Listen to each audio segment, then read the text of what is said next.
refreshing. It should be doing stuff, waiting.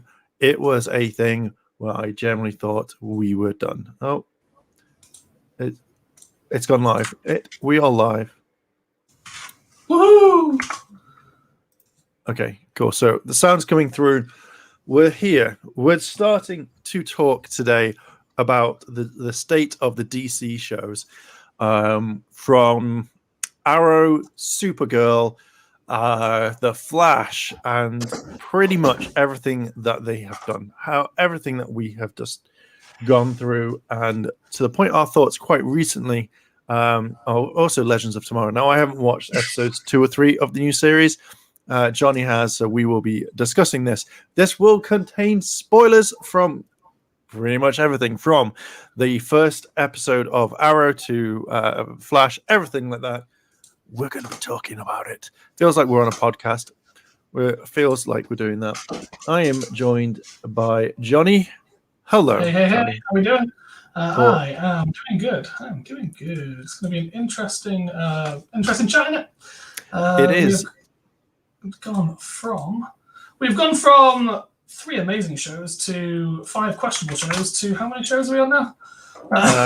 There is tons. I'm going to pull up how many shows. So Stargirl is included. It is now one of those things, but Stargirl is actually pretty goddamn decent. So we can't really fault Stargirl, mainly because it hasn't fully been. I could probably say some nitpick at the series from it. But with that, I can say that we're okay. So how many CW shows are there? Okay, so the list of shows by the CW, where we got, there is, so we're only going to be talking about The Flash, Legends of Tomorrow, Batwoman, not Stargirl, Superman and Lois, and that's it. You know, you got a lot. So The Flash, Legends of Tomorrow, yeah, because then it's gone into like the stuff that has been finishing. So. Cool. Okay, so are you still setting up so you can stream on Twitch? I am indeed still playing with my settings slightly. I do apologize. Okay. It seems to be lagging like a mofo is an understatement right now. So apparently you're playing Magic: The Gathering. Oh, and he's gone. So I can see the thing. I will be bringing him back in a second, but we've got a lovely Genshin trailer on one side. So welcome. We should be properly starting in a moment as soon as Johnny comes back. But the state of the CW shows have not been really good. Hello, Dave. Welcome to the stream. We're waiting for Geek to come back. So, yeah, the state of the CW shows. Let's bring them in. There we go. I was watching an advert on your channel. Was it a good advert? Was it a good advert? It was Genshin. Oh, that doesn't need more adverts. Like, play different. It needs more. Maybe it needs to be advertising some of the CW shows because no one knew they restarted. Oh. Yeah, that's the thing. So, are we just going to talk about it? I can't really see anything on your stream, by the way. It should be updated by now. Okay, yeah. There we go. Yeah, it's working now. Huzzah. Okay. So I've got my stream, I've got my chat up in case anybody comments over there. I have got the chat up here in case anybody comments over here. Yep. Hello to everybody who is currently watching. Welcome to the chat. I'm Geek and I'm joined by Erlin. And to anyone on Erlin's, I'm joining Erlin.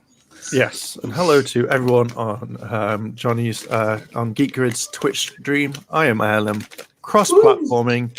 This is a thing. Okay, so let's talk about it. So what would be the first area that we talk about? I think what you mentioned just a minute ago about how no one knows when they're back, and this has been a thing that irritates me to fucking no end. Either you have to find out by the actors when they say this series is coming back tomorrow, and you're like, cool, now I know it's the next day that I'm going to watch it, and stuff like that. And like, I didn't realize Legends. I thought Legends was coming up in the next week or two, or it was going to start next week. But we're already 3 episodes in. Yeah, So it's something that you talk about most of the time when we have chats or when we're doing chats like this. When it's like one of the most infuriating things in the world is we're going to take an extra week off. We're going to take 2 weeks off. We're going to take 4 weeks off. Mid-season break. We'll be back in a month. And then it's just like you get out of sync, you get out of your routine, and then they don't advertise it well. So it's just kind of like you find out that it's on, like you said, from the stars going, "Hey, come check out the show." Yeah. Or if they don't, you find out 3 weeks later, like with Legends of Tomorrow. It's just like, well, you're not doing very well with this. Like YouTube channels dedicated to the shows that are like, every single week, like, here's the breakdown, here are your Easter eggs, here's what we expect. What do you think? And you like comment, like, and all that down below. They haven't even got their episodes up. Yeah. And it's hello, Gerard. Welcome to the chat. I see you saying hello there. Hopefully you like your comics. I realized when you were saying that, like, hello, Jared, welcome to the chat. I'm like, there's no one called Jared in the chat. And I'm wait, no, it's all over. I've got to say hello to my chat. You've got to say hello to your chat. And because I'm a good person on here, hey, Crazy Cabbage, I get to say hello to both chats. Now, if you were in mine as well, you'd be able to say hello to my people too. I'm gonna have to kind of like bring up 2 different window boxes. Okay. Right. I think the last time we did one of these, I wasn't streaming at the same time, so it was just like, I'm going to give all the love to Mark's viewers, but I get to love everybody now. I get to love everybody. I can see your stuff. Okay, so that is true. Now, part of me did go, well, we're not in the US, so we wouldn't see any sort of advertising whatsoever for it. We want heirloom chat rules. I don't have any chat rules for YouTube. It's just chat. As long as Rule number 1: you've got to follow, subscribe, and like. Yes, that's. You said yes before I finished it. Fine, and everyone on Johnny's thing, as I hit my thing, has to go follow me on Twitch and YouTube.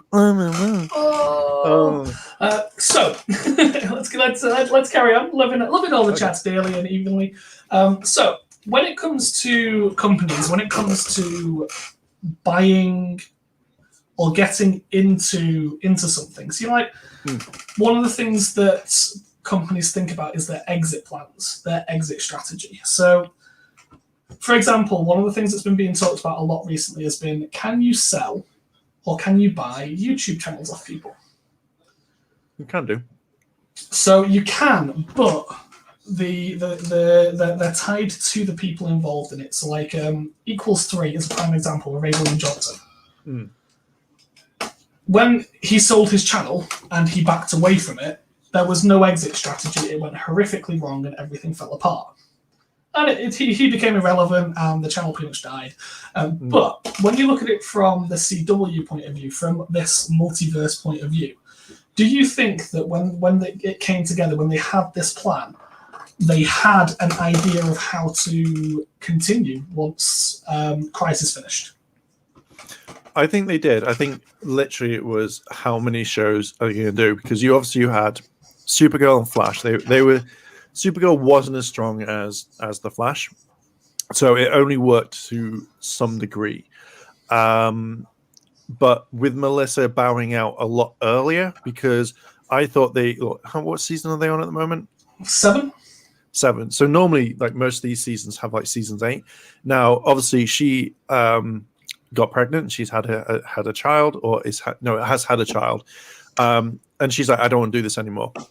Which I think literally, even the ratings, I think that at the end of this season, there would have been one more, and that would have tied everything together.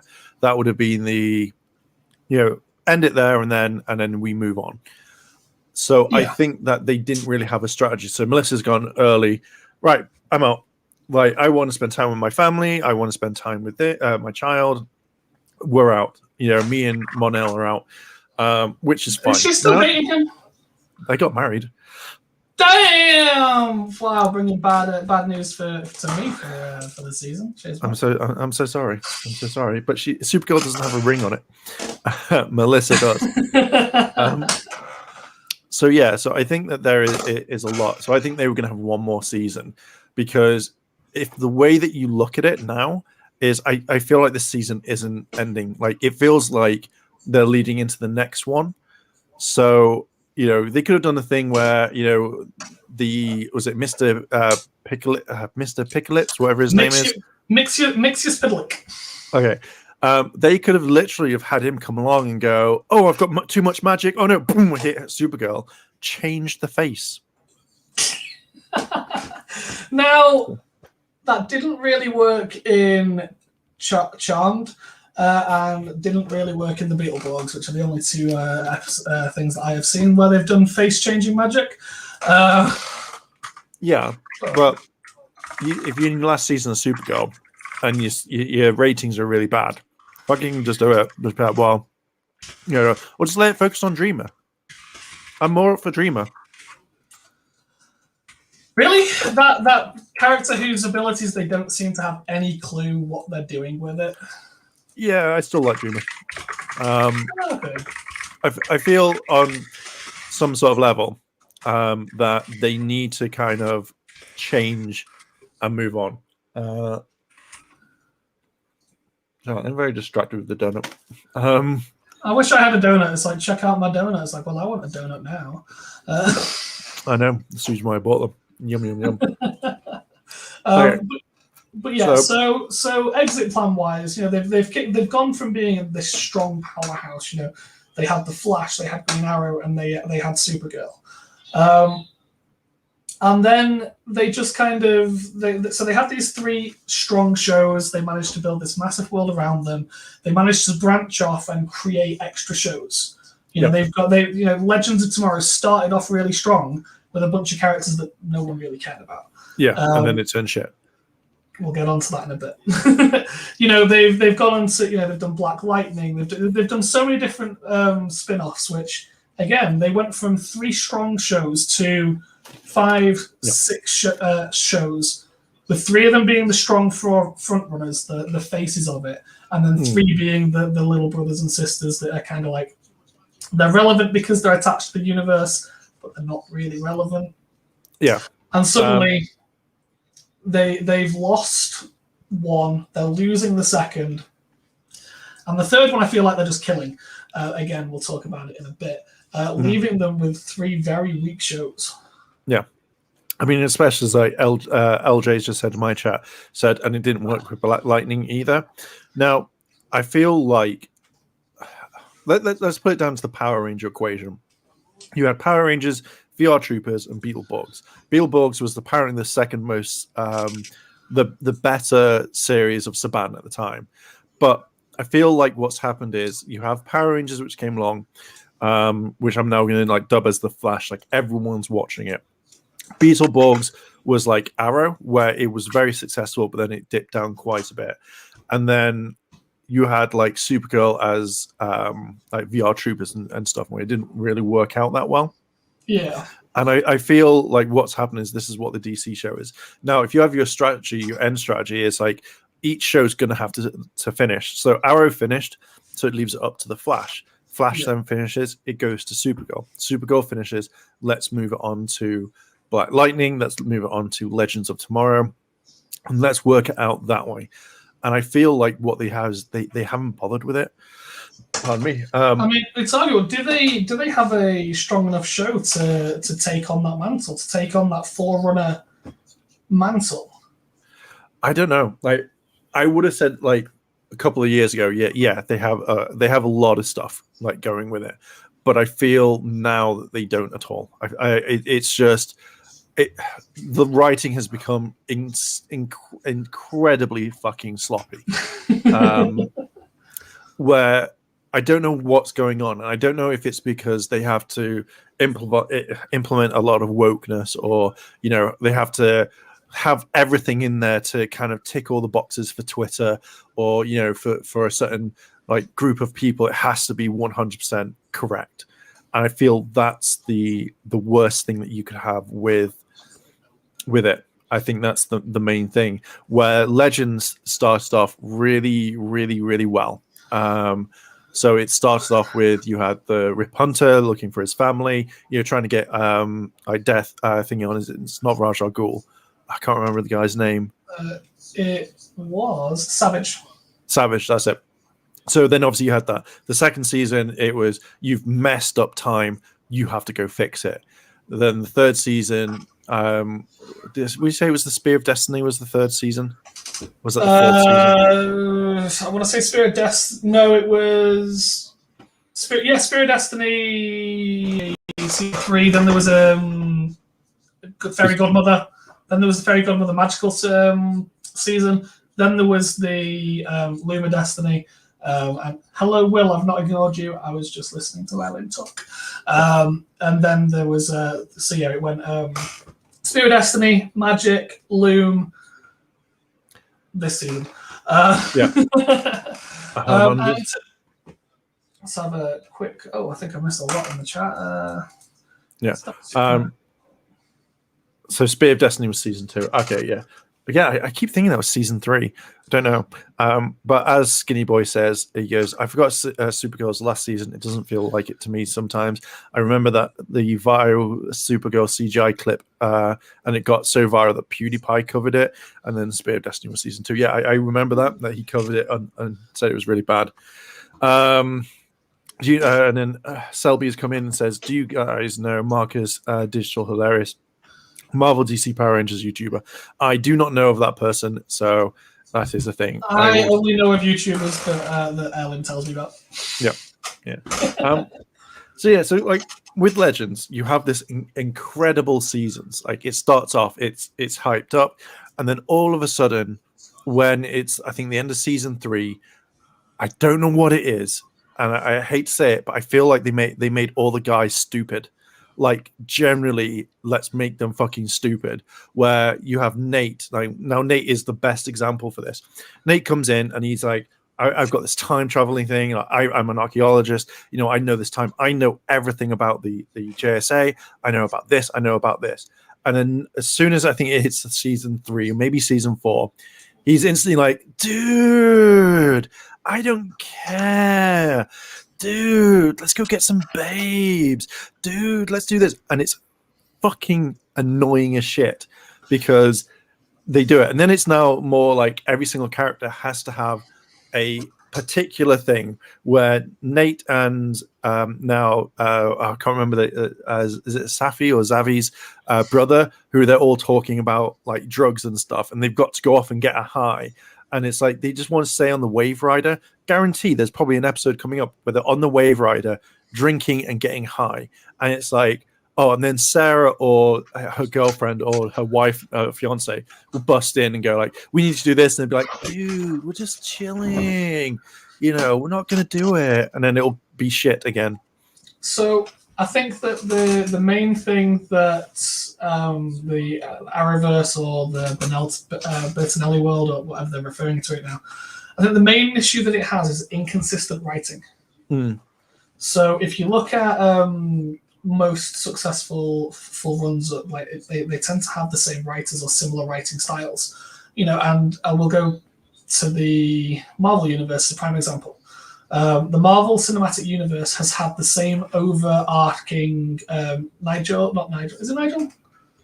I have no idea. I want to say Farage. Feige. No, is it Feige? Yeah, not Nigel Farage. They've had him overseeing anything to do with it, like even the WandaVision. Anything that they approved had to go through him. Like if he didn't like it, it wasn't happening. And I feel like they needed something like that over everything for the Arrowverse. I've just seen in your chat, LJ, not LJ, sorry, Thanura, Stargirl plus Superman and Lois should be the new leads. Now, Superman and Lois is a phenomenal series. Yeah. They technically, nothing in the series has linked back to the Arrowverse, though, like the rest of the shows. Like, are they purposely removing the references? Are they just choosing to try and keep it separate in case?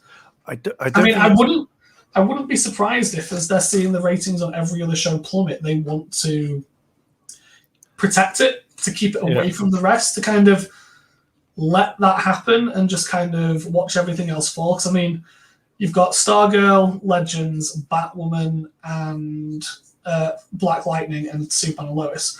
Black Lightning, I think, has either just finished its last season or is on its last season. Batwoman isn't getting renewed for season 3. There's 2 of those shows already falling apart. You've got Legends that I don't think will go on after this season because they've also just lost again another of their main characters from the first season. Yeah, Rory's really done nothing at all. Mick's not done anything, and that irritates me because as much as what his character is, it feels like they've had to bench certain characters so that they could bring up the story of like Sarah, and I can't remember who she's dating or who she's going to get engaged to. Agent Sharp, and that's the point where it shows that they just want to focus on majority of Sarah and Sharp. And occasionally Nate after he's not getting high off of whatever, or trying to go after Zari. That's the girl.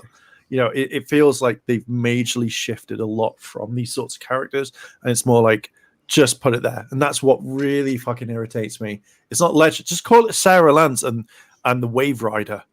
I'd still watch that. Oh yeah, I'd still watch it as well. I like Legends and I like Sarah a lot, but Ava, that's the name. Just going back to what you were saying about Legends again, it seems like we're very legend oriented at the moment. So when Legends first came out, we were like, season 1 was pretty good. Season 2 was struggling a bit, and we openly had conversations about the fact it felt a little bit lost. Then they added much more of a comedic spin to what they were doing. They changed up what they were doing, and at the time, we quite liked it. We did. And the reason that we liked it was because it was tongue-in-cheek, it was fun, it was enjoyable, and they were trying something different. It wasn't comparing to anything else, it was enjoyable.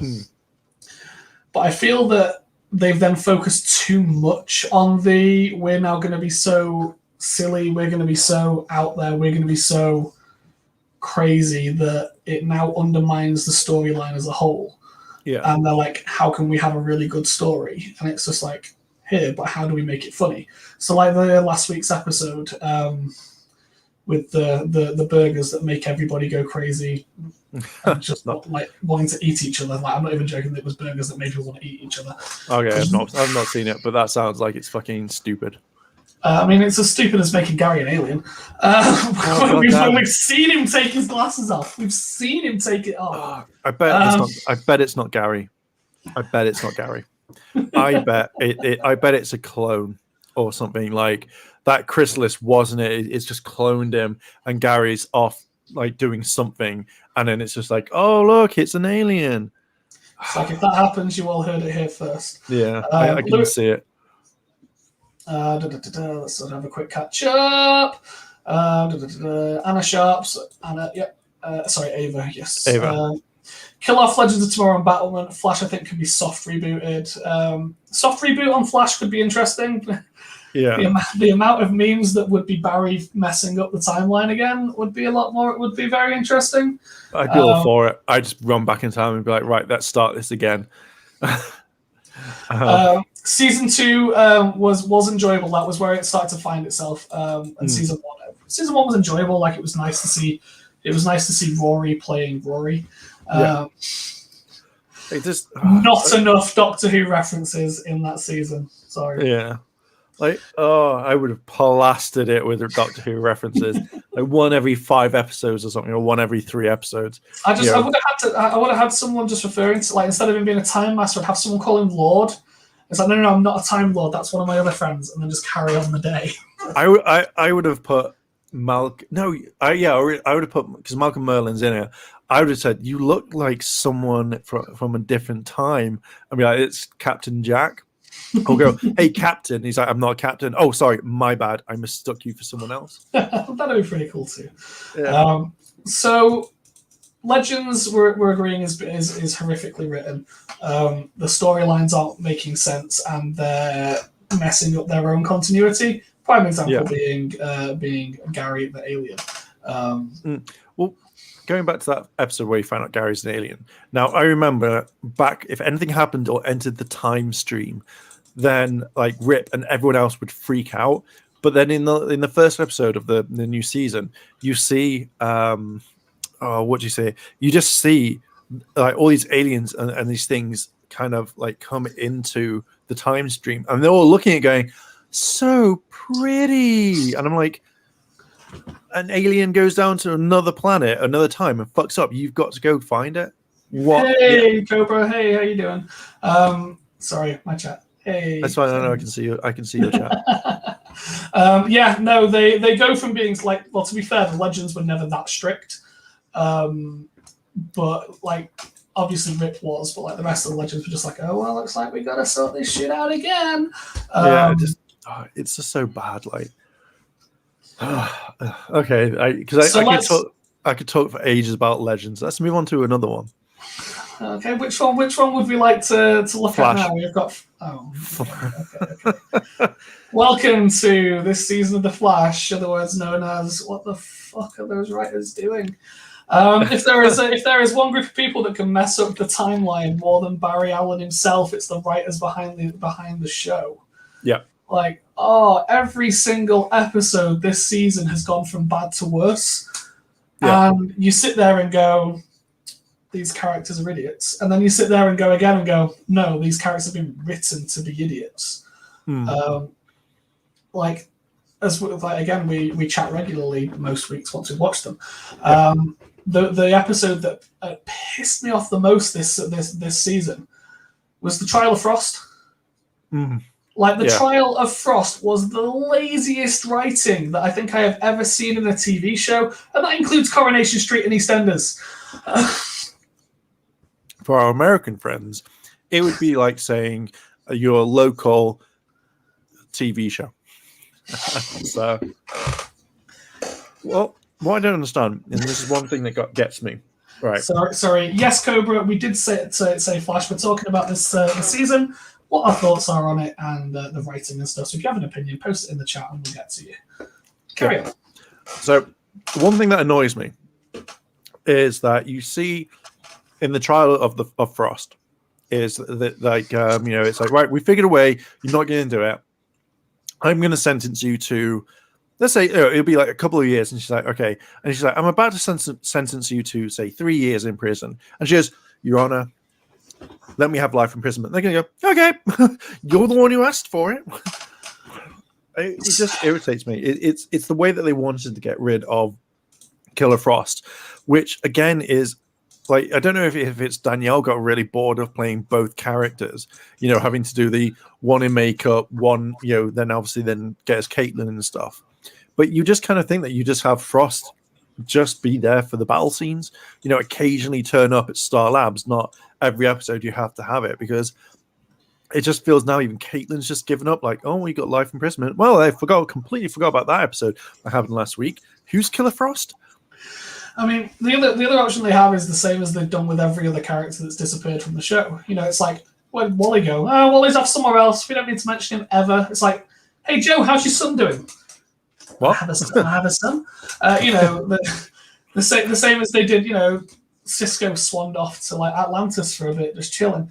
They could have literally just had Frost leave. Yeah. They could have had her go and work with the DOE. Yeah, just be a generic agent there. They could have done it.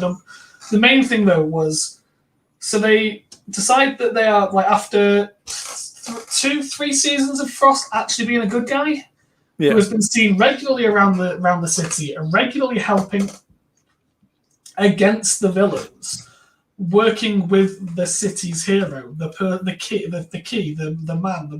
Flash, and they go, nah, we're bringing you in now. Right now, let's go. And then when they eventually bring them in, the Flash, who is supposed to be one of her best friends, doesn't even turn up.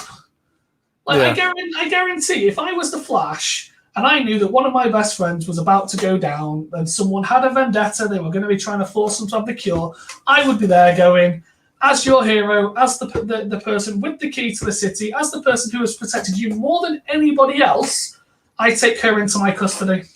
If she does anything wrong, it's on me. Yeah, exactly. No problem. It's all good. Let her out. Let's go get a coffee. Boom. Done. Yeah. They didn't. Yeah.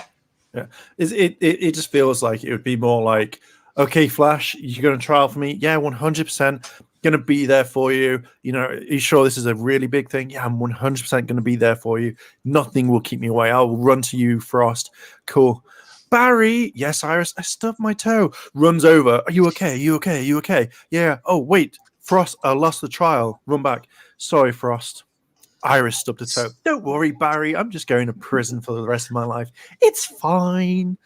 It's that sort of style of writing, and it just irritates me because I don't know why the showrunners and other writers right now are trying to destroy something. It feels like it's like you work in a job that you really love. You're making some great stuff. And you go one day, I want to leave, but I want to burn the entire place down to the ground. Yeah, that's what I'm gonna do. And then you just write really badly. Like Cobra's just brought up something quite specific, which was when the cure was first created at Star Labs by them. One of the major things was whether it would be weaponized and whether it would be someone's choice. Yeah. Now, if you remember back in that season when it first happened, Cisco was so vocal about not wanting to make it because it would be weaponized. Like he was so passionate about the fact that this was going to be horrifically wrong, and it took episodes to turn him around to it. This time, doesn't give a shit. Doesn't give a shit. I mean, Cisco again comes back to one of those: is his character being badly written? Yeah, because they started working really well with him. That he built up to his getting his powers. Even with his powers, they were doing really well. Don't get me wrong; they didn't seem to know what they were doing with his powers. A bit like they don't seem to know what they're doing with Dreamer's powers in Supergirl. Oh, that's annoying. But now it's just like he isn't even the smart one. No, I feel like they've had to bring in these other characters that are smart. Like Chester's a great character. He built a fucking black hole in it from junkyard trash, and it's stuff where they have to bring him in and stuff. Yeah, but it just feels now like Cisco is just the type of person that doesn't know what he wants. Like, I want to go off with my girlfriend to San Francisco or Hawaii or wherever it is, and it's just like he's such a wet puppy, and it annoys me because the first couple of, I'm getting heated now. Like all like leading up to it, he's always the smart one. He's the one that comes up with stuff, and it's amazing. And then now it's more like, oh, I don't know what to do. My girlfriend wants to leave. It's like, right, don't talk about leaving. You've got a proper bad guy on the go. You have to do it. The Speed Force. What are you going to do? Like, if you turned up and went, oh, Barry, I'm going to go disappear with Camilla. We're going to fuck off somewhere. He's not going to be like, yeah, you go, we'll have a party for you. By the way, when you're in Miami or wherever you end up, we're going to be fighting the Speed Force. So you enjoy your time. You enjoy your time over there. I feel like the writers just want to take down the guys. Like, it's make the thing. Like, fair enough. Like, all good for the other girls having like power and doing stuff. I'm all for that. But it just feels like they're dumbing down the guys completely. I'd argue that they're dumbing down both to a certain extent. So in previous seasons, it's been Barry and Iris united. It's like we stand together. We cannot be beaten. We are this, that, and then you get to this season where it's just like every episode, it's like, I think this, I think that. Well, we're just going to go off and do our own thing anyway. And then, look, neither of them have worked, and they come back together in the middle, and it's like, oh, we're all happy clappy. I'll always come running back to you. How quick? So they decided in this season of The Flash, they were like, okay, we're gonna, we're the parents of these new forces. Soon as they refer to them as parents, all the forces are like, hey sis, hey bro. It's like they all suddenly know that they have to be classed as related. It's like, just in case you didn't realize that family's important in this. Just in case you didn't realize, family. And I mean, so you've got dubious right in there where suddenly they're all connected. You've also got the fact that the Speed Force goes from I can't beat one on my own to check it, I beat two of them on my own and you. I can whip everyone now. You've got the Flash going from, I was the fastest I've ever been. I'm outthinking everyone. I can literally work out the unthinkable because I am as fast as anything. Who then gets captured by big hulking monster, Thor's eyes. First time they met him, it's like, I am as fast as anything. Grabs Flash and crushes him. It's just like, you can phase through things. What is going on? Why are you suddenly not using any of your abilities? It's thing. Again, it is family, and this is one thing. Is like with the CW, is everything is family. So as soon as you slap on that thing, I'm your mother, brother, son, whatever. Then yes, like you cannot. We can't go against you. We have to work this out as a family. And it's like, at the end of the day, we have family that we don't like, and we have people that we don't like.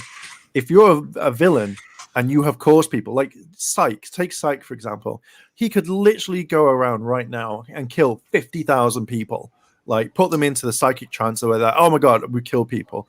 And Flash would be like, calm it down. Let's forget all that happened and let's just talk this out. And you're like, no, put them in jail, do what you can do. Stop this person rather than having to talk everything out. I want to see Flash throw lightning like he does willy-nilly. Hell, in season 1, he pretty much farts it out constantly. And in this season, it's more like, yeah, I can do all these cool powers, but I'm not going to use them. Fuck you guys. To answer the question from Lewis Cox in the chat, I've just had a quick look to see the average viewings of The Flash, because you said, have they been losing viewers since season 3? Yes, like that is a 45-degree angle from season 1 right the way through to now. That's actually painful. Season 3, they were averaging 3 million views. This season is averaging 1. Ooh, that's I thought it was that The Flash was their number 1 show. That's the reason why like half the cast have stuck about for such a long time, because they're doing it. Let me have a look. But to go over some. Dream keeps buffering. I will try and get that reduced for you. Let's see if I can do that on that. Latency mode. Latency! But while you do that, let me go through some of the chat, of my chat. Hey, now I like season 2 of Legends. Tomorrow was we've already answered that one, sorry. Season 3 of Legends tomorrow was okay. Season 4 of Legends tomorrow was good-ish. The Flash season 3 to 7 is not good at all. I'd say that there was some really good seasons. As soon as when Killer Frost comes in it, god damn. I love her. Vividana says, give John Diggle the Green Lantern show. There is already Green Lantern show that is separate. Just to follow up on that Green Lantern thing, they have confirmed that John Diggle is going to be appearing in 2 of the seasons. He's appearing in Lois and Superman and Lois, and he is appearing in Batwoman. In these episodes, he is going to be hinting at and implying heavily that he's refusing to take the powers. And it is causing him physical problems in him refusing. He is then said to be making an appearance in the Green Lantern show on the HBO show? Oh, HBO Max. HBO. So that is where that's coming along, which sounds really cool. Yep. I knew he was coming in it. I know he's directing some of the episodes, so it'd be cool to have him in. Okay, so Skinny Boy goes, I find it ironic that season 4 is a bad season for some of the shows, but Supergirl is probably their best. Oh, I would say he was. I will get to my thoughts on Supergirl, because I feel, I have a rant. Okay. While we're here, why not talk about season 4? We're going to go through the comments. I want to go through all the comments. So, okay. Flash, Riviado said, Flash has lost its aim after Crisis. Crisis gave the show something to run towards. Danielle has had a baby recently. That is true. We've got LJ says, if they were to make a DC character show successful, I believe that they should make the episodes limited, because the longer they make the episodes for each season, the more ideas are stale. I kind of agree. I feel like with that particular one, I think you could have as many episodes as you want in it. I think it's just keep the writing staff. So if you have let's say you have 50 writers, you give 20 to Flash, 20 to Supergirl, and then you give a few to the other shows, and keep them on there. Or say, hey, write me a script, write me an idea what you want to do, and we'll see which is the best. Right, we're going to keep the first 5 from here.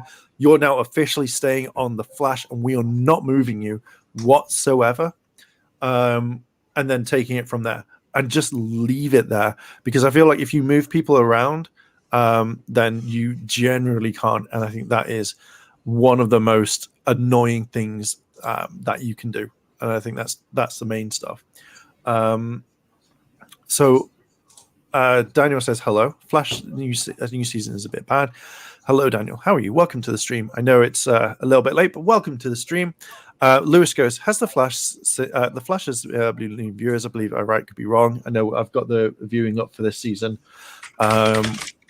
Also, the Sage Force in DC Comics is not mind control, is effing where magic comes from. That would have been cool. If the Flash did magic better than the Arrow did in season 4 of Arrow, oh god, that was awful.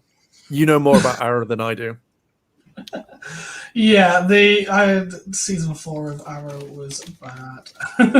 Was it that bad? Yeah, to the extent that I often almost forget it existed, and then I remember when someone's like, "What was the worst season?" I'm like, "Oh, that's a hard one," and then I remember it existed. That is literally my take on magic. And to be fair, though, they have done magic really well in Legends of Tomorrow.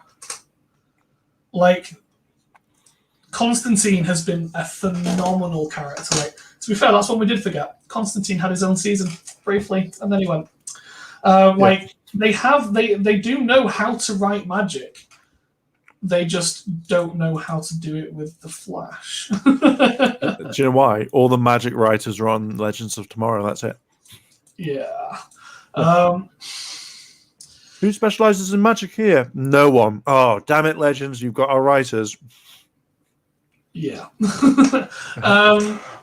Yeah, the forces themselves have just been very badly written. Like, it feels slightly rushed in what they've been doing. And again, it was one of those, rather than Barry actually dealing with the issue, he's just kind of skirted around it.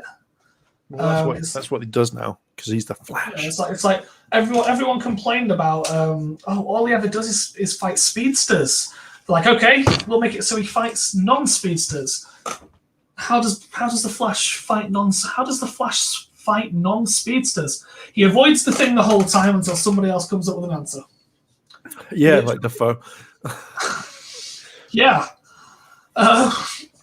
It's like, oh, okay, we need something else for this. I think Defoe, the end there was when they brought in Lucille's powers. And it's like every time they have a different episode, a different season, they have a different thing that isn't Barry fixing it. In the same way with Supergirl, with Dreamer and her powers that seem to just do everything that happens to be needed. I can dream this up. Yeah, it's like, oh, she has dream powers. What do these mean? It means that anytime we need anything, her powers can do it. Yeah. What do you mean? Well, she can create force fields. She can send out energy waves to blast people off their feet.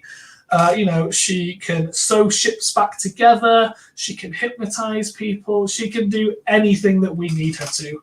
And it's just like, these powers are dumb. Yeah. We'll get onto Supergirl in a bit, because I feel like the Flash needs its own. Awesome. So your Slimed Kerber says, is he also streaming? I can get him up also. Yeah, Mark, can you post the link to the YouTube link for him? I can't because I don't think I'm a mod on your channel, am I? Should be. If you're not a mod, then someone needs to change that. God, what a lazy streamer. There you go. See, you did it. Perfect. I'm not a mod. There you go. Oh, you're not. Oh, you are a VIP though. You can't be a. I know you're not a VIP. Oh, he's not even a VIP in my chat. Give me 1 second. Well, Geek Grid exposed. Okay. While you're doing that. Already done. Like, look again. If my stream is not working, to anyone who is on there, hello to everyone, by the way. Please pop across to the link there. Pop into YouTube. And give some love there for me, okay? What I'm going to do is I'm going to end my stream and I'm going to focus on that one there. Okay. That way, I'm not sending bad stuff across. It's not going to be lagging too much. That sounds like the best thing for me. So hopefully everyone will see me over on Ellen's YouTube. Take care. Okay. Cool. And now I can focus a bit. So, okay, let's go back here. So we've done the Sage Force. Skinny Boy goes, I was confused on how the red lightning that struck Psyche turned purple afterwards. I really like the first half of season 6, but the second half has had the potential, but it wasn't good in my opinion. First half of season 6. Am I right in thinking that was the Mirrorverse, or was that season 5? Yeah, that's the mess up of the seasons. I don't know what was and what wasn't. It was basically they were doing the mirror stuff, but then COVID hit, so they finished it up really shitly, which is fine. Like I understand. Was that also finished by Barry not beating them? No, the end of that season was Iris just disappearing in the Mirrorverse, and then it turned out like as soon as it came back, they had to defeat the Mirror Master or whatever she called herself, and then carried on. And that was the main thing. So they kind of had to end it halfway through. So which in a way, like you could have withheld and said, "Well, we don't know when we'll be back. We'll be back soon," and then take it from there. But yeah, then obviously it's gone into the Sage Forces and stuff like that, and it's just like fuck's sake. You've got one Sage Force that is completely pissed off all the time. I want to do what I want to do. I was wronged. I've got this power. Fuck off. Psyche, who's more like, oh, I'm the perfect gentleman that wants to make the world burn for me. Fuck off. Then there's Strength Force. She's cute, so she can stay because she doesn't actually want to fuck anyone over. Like she doesn't have a thing where I'm going to like mess you up.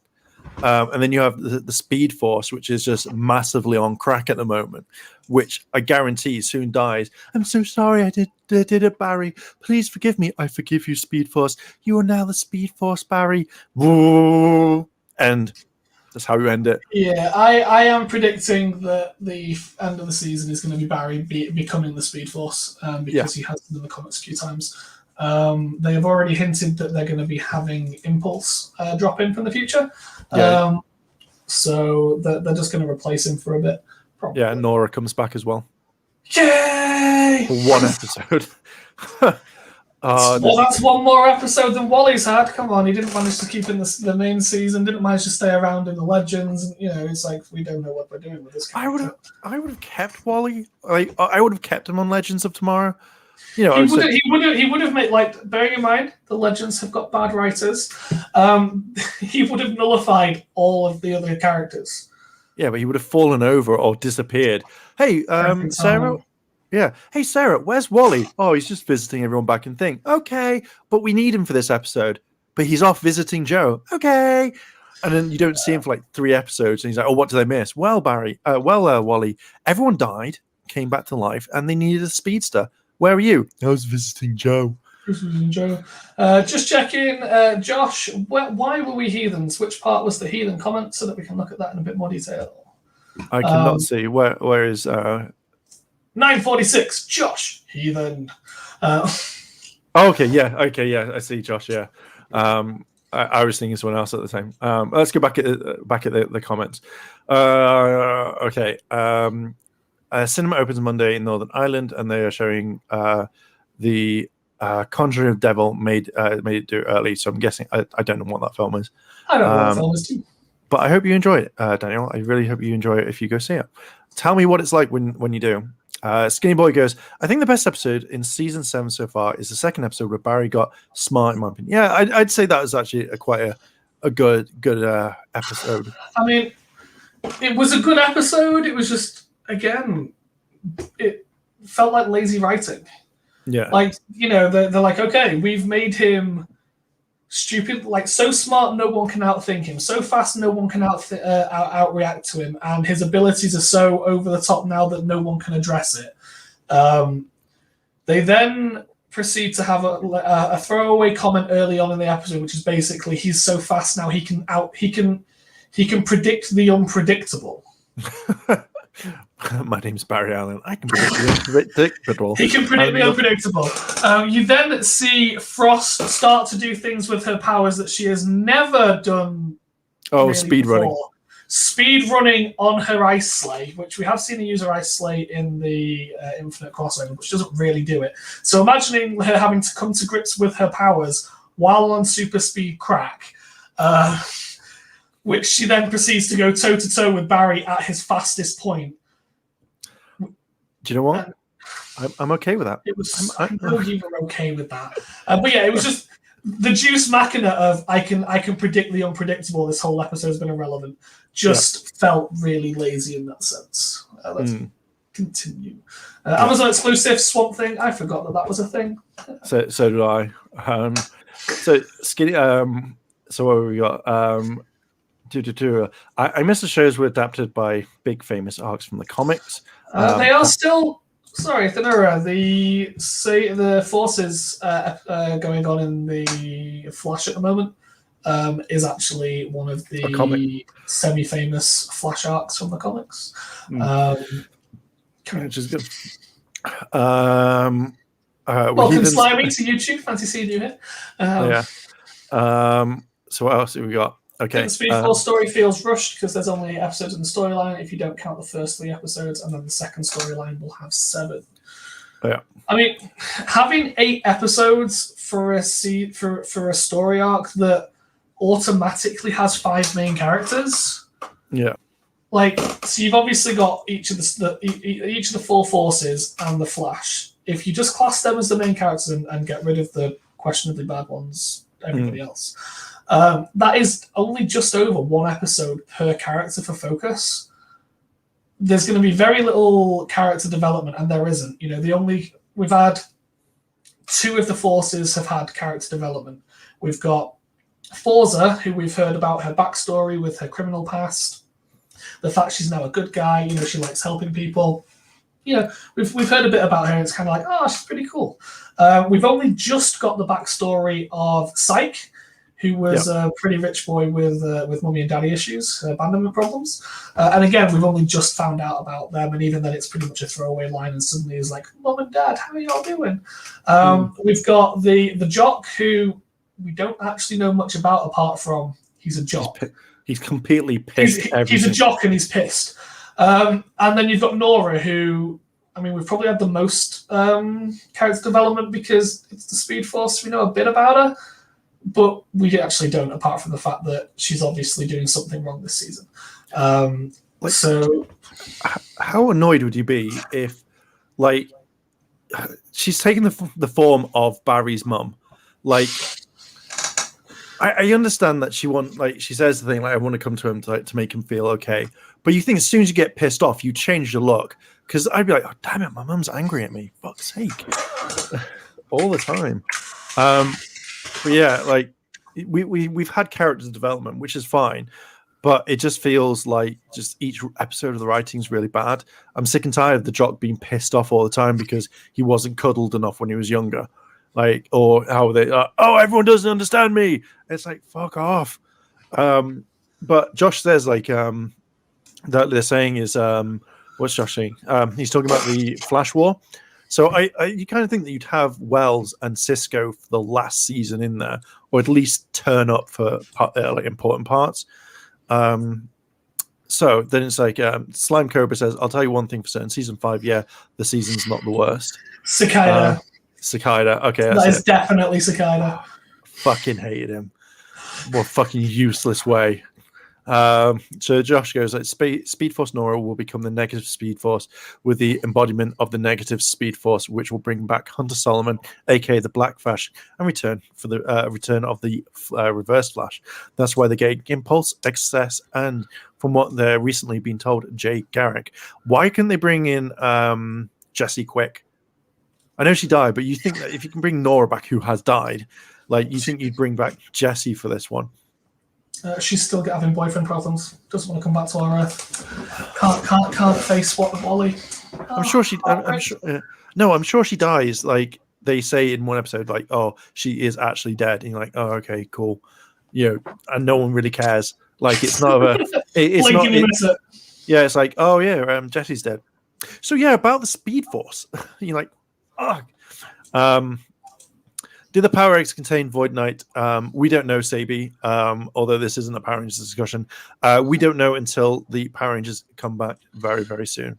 Doesn't make any sense. LJ, your thoughts on Warner not wanting Cavill and now wants a black Superman and wanting Jim Carrey as the Joker? Jim Carrey's like will always be the Riddler, as far as I'm concerned. So, what do you thought? Yeah, so Black Superman. I'm not bothered about Black Superman. I think it's the person that's writing it that gets me because of what he's been saying. Like, I think if you say anything bad, he calls you a racist. You could say, "Oh, I don't agree with your writing, but you're a cool person." Oh, you're a racist. You hate this.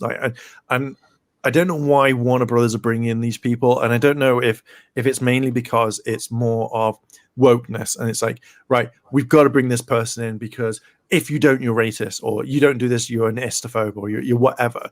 And it's more like, but we want a really decent storyline, and they're like, well, this person writes it. Well, that person's a really bad person.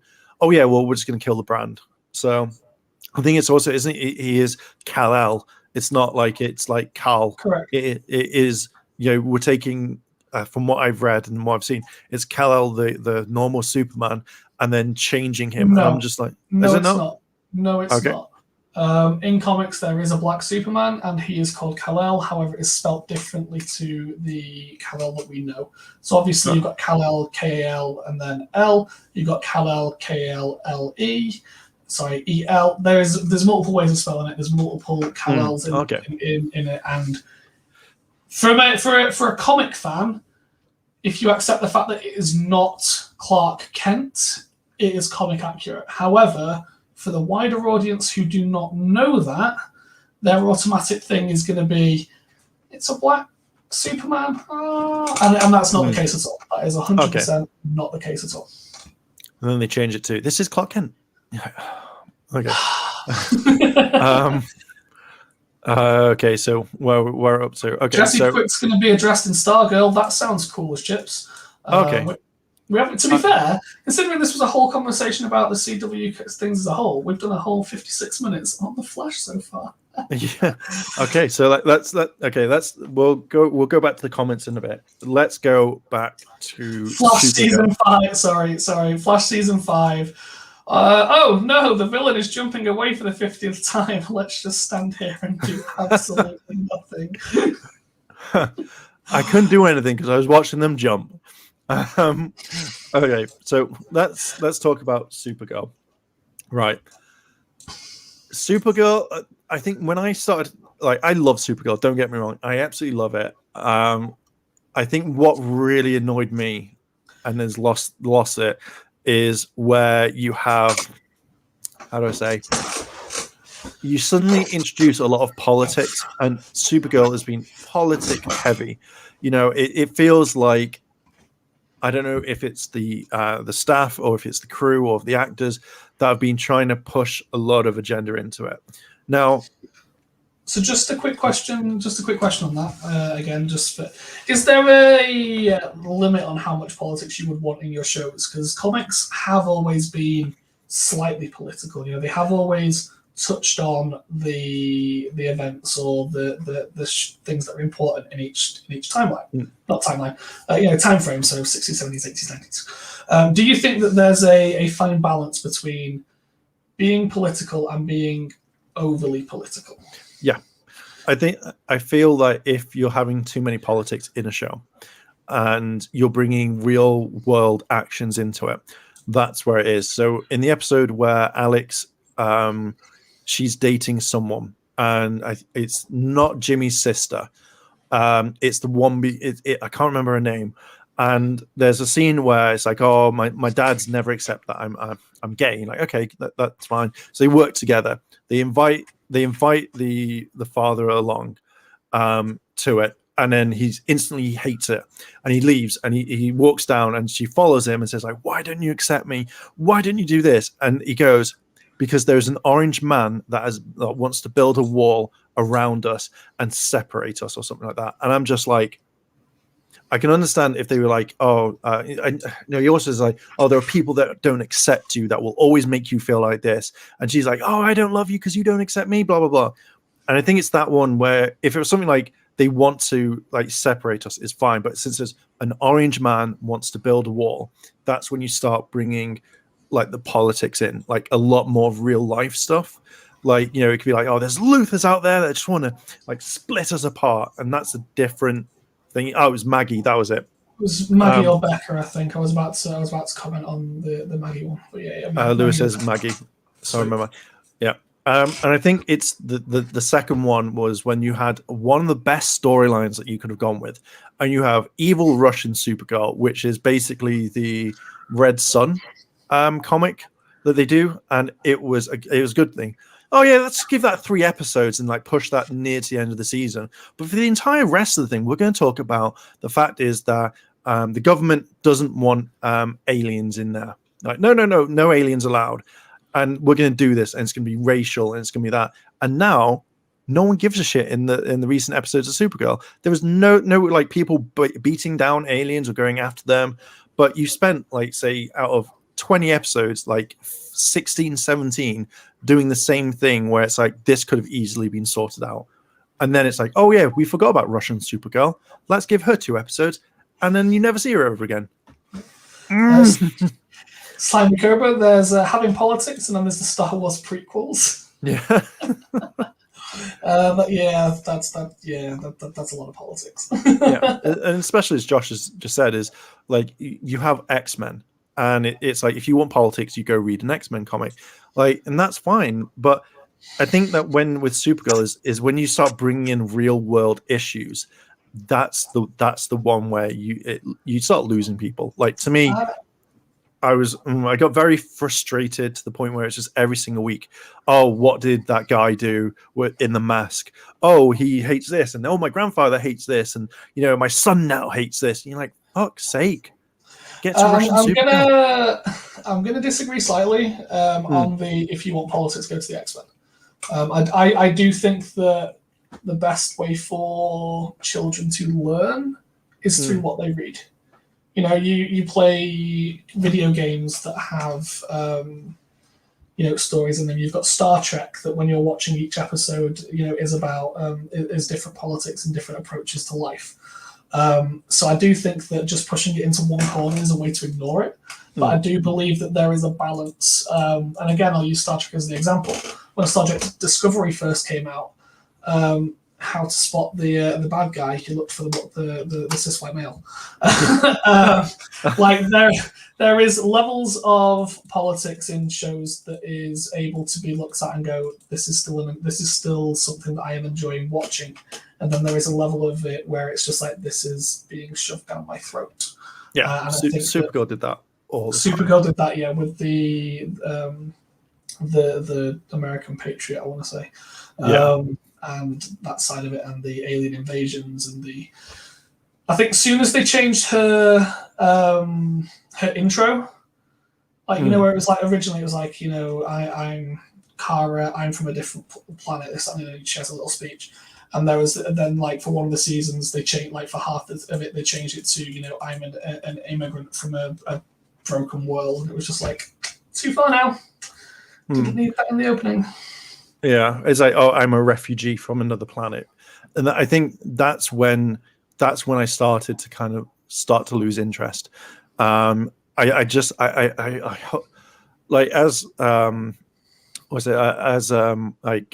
Revienda says, I remember that. Look how does Trump reference even work in that world inhabited with aliens when he's not present? And I think that's it. I think what they wanted to, and I've seen the actors be very vocal on Twitter and stuff like that, saying like they want to put their views in it, and I feel like that seeped into Supergirl, where again, like you could have had like an entire story arc where you could have still have had the American Patriots, the characters, but then you could have had someone like, oh, this is Kara, because Lex knew who Kara was or Supergirl was, so he could have turned around and said, we're now going to fuck with people. You're now going to go around and give Kara a bad name, but no one can figure it out for a while. Supergirl comes in and she destroys cities or she hurts people. So then everyone hates Supergirl and she doesn't know why. And then they suddenly click and they come face to face. But it was more kind of, oh no, here is the American Patriot characters that are literally taking over most of the season. Then there's evil Supergirl that they fight for a little bit. And then Russian Supergirl goes, you're really the true superhero. I'm not. And then dies, or whatever. And I'm just like, it feels to the point where do you end politics? Because if I was reading those scripts, if I was the showrunner, I'd be like, we're not doing that, rewrite that. because I don't want to. I want to give people escapism rather than not escapism and stuff like that. You know. So can you just imagine for a brief second that you are the showrunner. Someone comes to you with this script, and it is all everything you could ask for, but it's also got all of the political side of things.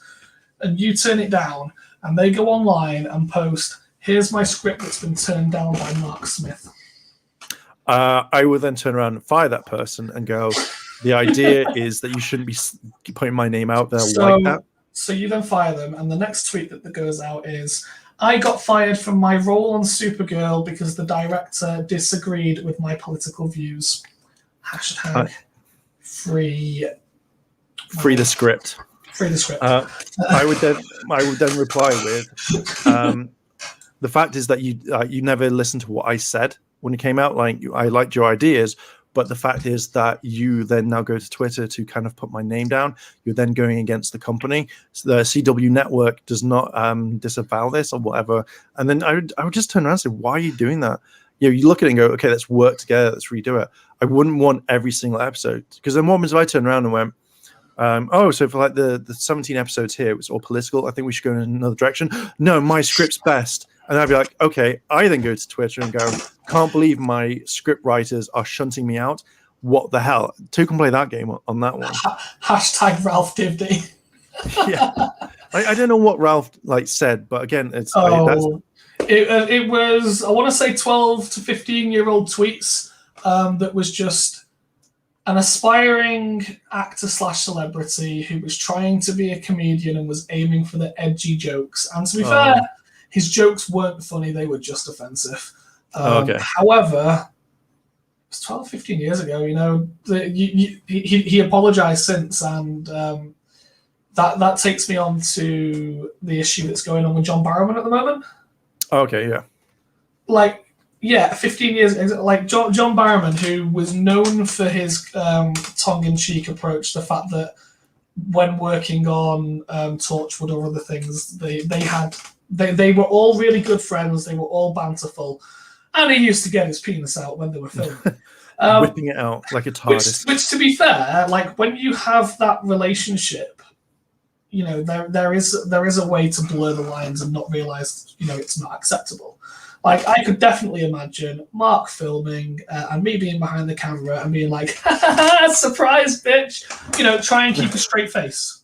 You know, that kind of banter when you are friends with people, I think is a line. But he obviously overstepped it with people who weren't that comfortable with it.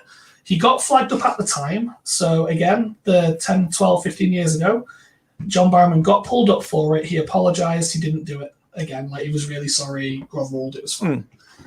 And now it pops up back now, and suddenly he's losing roles that he's got. He's not able to come back for the Doctor Who special that they were going to be doing.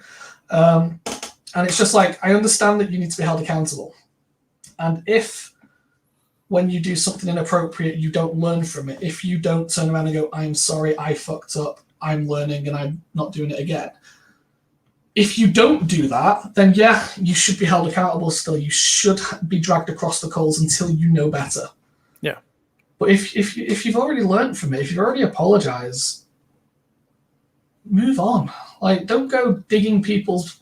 If I was judged for what I did 10, 15 years ago... Yeah. You know, it's a learning curve, and it's more to the point of, you know, if you went to that say it was like 3 or 4 people on Torchwood, and you know, you went up to them and said, "Look, I'm really sorry, this will never happen again. I assure you that it will never happen." And you see that change. You see that change in that person. You just go, "Okay, yeah, fine." You know, if they literally pulled him in and went, "Right, John, couldn't have to say, you're getting your penis out. Don't like that. Could you please stop it?" Like, they don't like it down set. Yeah, I won't. I'll change. And in 5 minutes, like, literally, they're looking outside, like the view thing onto the thing. John Barrowman just drops his pants and starts doing it again. You're like, "John, we just said, oh yeah, but I thought it was really funny." Then I could just say, "Stop it." Like, you know, that's it. It also doesn't help that at the time the actors on Torchwood were all known for having orgies after the filming. There we go. So maybe the person was just not happy at the fact that they weren't involved. Yeah, You know, just couldn't quick catch up on what's going on chat wise. Josh, as a father of two, very careful on what my two watch. I approve. I'll watch and read. Slimy Cobra, I believe that shows are still trying to find a balance. They definitely are. Example is the latest season of Doctor Who. I absolutely fucking hated it. I think I watched 3 episodes. They destroyed 50 years worth in one go, like one fell swoop, and I'm not even saying like as over exaggerant. So I think we've talked about it. Or I've told you. So if not, I'll go over it again. So you know how the Doctor's always been a Time Lord. Yes, and they have made it very clear that the Time Lords are able to change gender. Yes. Yeah, the Doctor is not a Time Lord. The Doctor is an alien. And the reason why they can regenerate is because a Time Lord found the Doctor as a child that was regenerating, so took the child, experimented on the child to figure out what made them regenerate. So a Time Lord has roughly around about 12 to 13 regenerations, give or take now. So literally the Doctor has regenerated multiple times and into different forms, like different kids, different ages and stuff. And then they found the exact same thing of what they did. And then they were like, oh, here, we've been able to inject ourselves, so we become Time Lords. And then the Doctor's like, so I'm not a Time Lord, I'm an alien. And she goes completely crazy for a little bit. But it was due to the Master's like thing that putting her in a machine. And they destroyed the entire thing because they wanted to spice it up or they wanted to change it. And I'm sorry, but if I was on the BBC and I that came across my desk, I'd be like, you go back and you change that. You can't destroy 50 years worth of stuff or 75 years, whatever it is, because of you want something different. That's like then saying someone else comes along and goes, we're going to get rid of that stuff and then we're going to redo it. You're just losing your fan base. And I hate all these fucking changes. Like, if it was a year into it, I'd understand, but you don't destroy 75 years or however long Doctor Who's been on just for a woke point or for a thing of, oh, I think this will like piss the fans off. Fair. Okay. Yeah. So I get very heated when that sort of stuff happens because it's more, if you've got such like it would be like saying in Power Rangers, Tommy was the morphing master. And he gave people powers. Don't put that idea into the world, Mark. Take that back right now. Can't. It's out there. But it'd be saying something like that and going, it was Tommy going through time by time, and he saw moving swiftly on. Yeah, that's exactly how it is. Josh continues. My son was always certain that bad guys wore black, so we educated him with Batman. I approve of the Batman. I mean, is Batman a good guy? Vigilante, anti-hero. I mean, introducing to the Punisher. Let's see where that goes.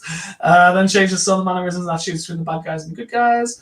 We've done the hashtag Ralph Dibley, 15 years. They gave James Gunn 2 more directorials, and his mishap was 9 years ago. To be fair, James Gunn had a lot of high up people like backing his corner, including all the people that made the show.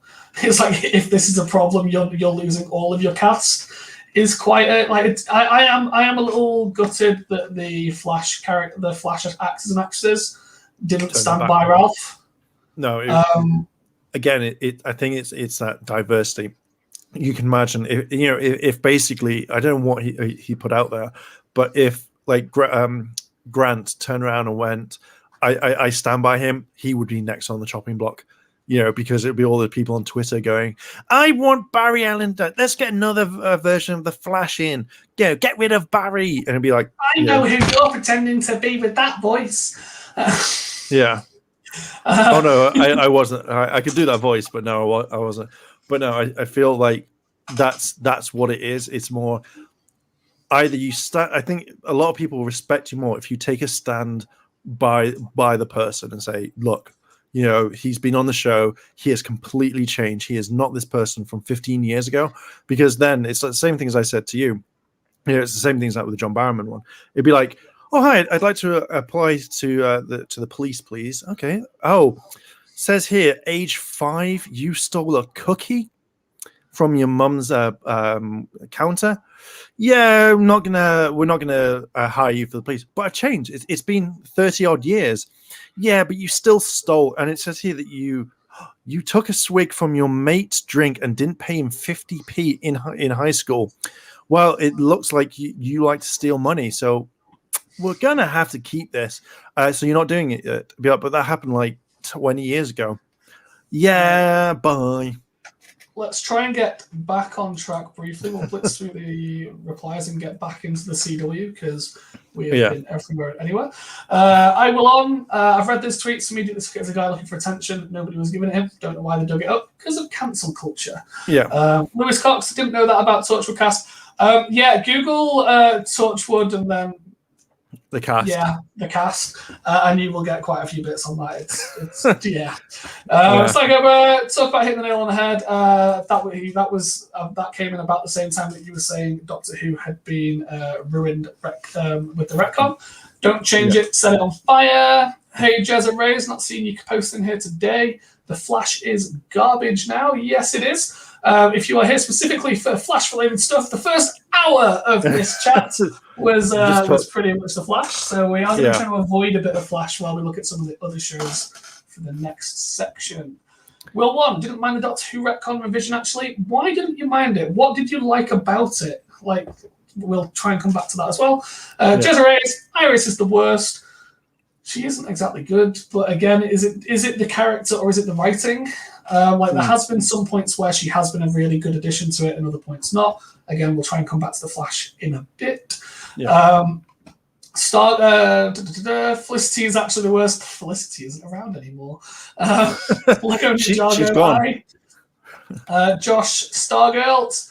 I have watched the first season of Stargirl, and as someone who wasn't its main audience, a lot of it didn't click with me. It was all very teen angst, not teen angst. It wasn't teen angst. It was young teen angst. Yeah, it was a good. To be fair, it was a good series. I just got irritated by Pat, where he was more like, "You can't do this. You can't do it." And she's like, "I've got a fucking cosmic wand. I can do what I want." Or staff, shall I say? And he's just like, "Yeah, but you can't do it. Let me fight my giant robot with people that are 10 times stronger than him that could rip that robot apart and be like, wow." That robot didn't do much, did it? No, it was just there for the didn't do much. I imagine that any place like this, right? It's like, how do we waste our budget? We've got $18 million left. We can't put any more special effects. Let's build a giant robot. Done. Okay with that one. Yeah, it had a lot of potential as but the way they started it with the Justice Society of America, that was a really epic way to start a season. When you watch everyone in it just get obliterated, it was just like, this is really cool. Where's this going? The build up and her getting the staff, really cool. Her then stealing the rest of the stuff and proceeding to give it out to other children, really, really lame. It's just, I'm going to give this to my friends, and that's it. Let's have my friends in on this. Like the most interesting storylines, I personally thought, was actually the bad guy's son. I was like, he had a really interesting. But yeah, it was. I can't even remember the ending. I do need to rewatch that because season 2 is coming out soon. But I haven't heard much of it from the set or anything, so I don't really know much more about that going on. Well, Josh says John Wesley, Ship returns as Jay Garrick in Stargirl season 2, and he goes, "Okay, not Stargirl. Let's talk about how much coke. Let's talk about how much coke the writers on Legends are doing. Lol." Legends. To be fair, we briefly touched on, and we've kind of glossed over as we've been going on about. So obviously, the first season was all about Rip and the Time Masters, and I thought it was really good. They started off really strong. They explained why they were getting the characters. They had the plot A to B. And they had the nice twists involving, where the Time Masters were actually working with Vandal Savage. I thought that they went too much on the Hawkman and Hawkgirl a little bit. I feel like their characters were very Boring. Yeah, there was very little progression there with them. Season 2 was the Spear of Destiny, which also had the not the group of evil, but like it had Savage, Reverse Flash, etc. in it. I thought it started to lose its way slightly there. Soon as they went into time altering destiny unraveling, as soon as they went to cosmic levels with this staff, they made this massive point of like Reverse Flash being erased from existence. The Spear of Destiny can permanently, you never existed. It's not that we delete you from here, it's that you were never here. Your entire life, your entire existence, your entire being, every footprint you have ever left never happened. That was the power level that they had on that. The Reverse Flash keeps fucking popping up everywhere. It's like, here's the time remnants. If they get hold of you, again, you are permanently deleted. And it's like, they got me. See you tomorrow. Do you think when they wrote that, even for the Flash and stuff like that, it was more kind of shit, we don't know how to do it? Because again, when he pops up in that crossover, it's like, oh, so you must be the evil version of me. No, I'm from this Earth, Barry. I'm basically this person. But how time is a brilliant thing. You're like, oh, fuck's sake, just keep him in the Flash. Don't let him go to any other one. Give it an evil other speedster. That would have been even better, like a speedster that never existed. Be like, I don't know who it is. Just go, oh, you are a speedster. You are in this. Fuck it. Just go for it. Can I just take a moment to truly appreciate Josh's recent comment? Mick Rory drinks, snort. Brilliant. Gary's an alien, snort. I love it. What are they doing?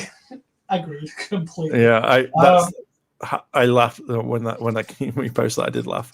Like Legends started to find its feet probably around season 3 with the magic side of it. They brought in they brought in strong casts. They brought in Constantine. They had Nora in it. The storylines. To be fair, if you think back to that season ago, what do you remember? You remember Nora. You remember Constantine, and the rest of it's a bit of a blur. It's irrelevant. They carried that, and they went to some ridiculous lengths. They went to, magical dragons and freaking all of this, that, and the other. And the story still stood up. It still was pretty well, and it still, it took a bit of a bite out of itself, kind of thing. It was good. It was enjoyable. They knew that they were the joke. They knew that they weren't taken seriously, and it was enjoyable to watch. Yeah. And then the next season, they went, this joking side of it is working really well. Let's put some more in. Well, it's like, as I said the other day, Dave, I don't know if he's still in the chat, is he didn't want to watch Legends when they did that, when it is like a TV show type reality star, where it was more that they come into the season, it's like, hey, yeah, we're the Legends, we've got a TV crew. So I turn to Steel, I'm the best one out of the lot, the others don't. And when I was speaking to Dave about this, he just went, I don't want to watch it because I don't want it to be like that all the time. Like he wasn't too sure if it was going to be a TV reality type show that they decided to change on this. And I was like, do you know what? I understand. It was completely different. But yeah, it's that joke thing. And I said, as I said before, it's when Nate goes from the I know everything about time, I've learned about this, to the point where it's just like, dude, I'm gonna hang out with your sister. I'm gonna go off and fuck your sister a lot more than anything.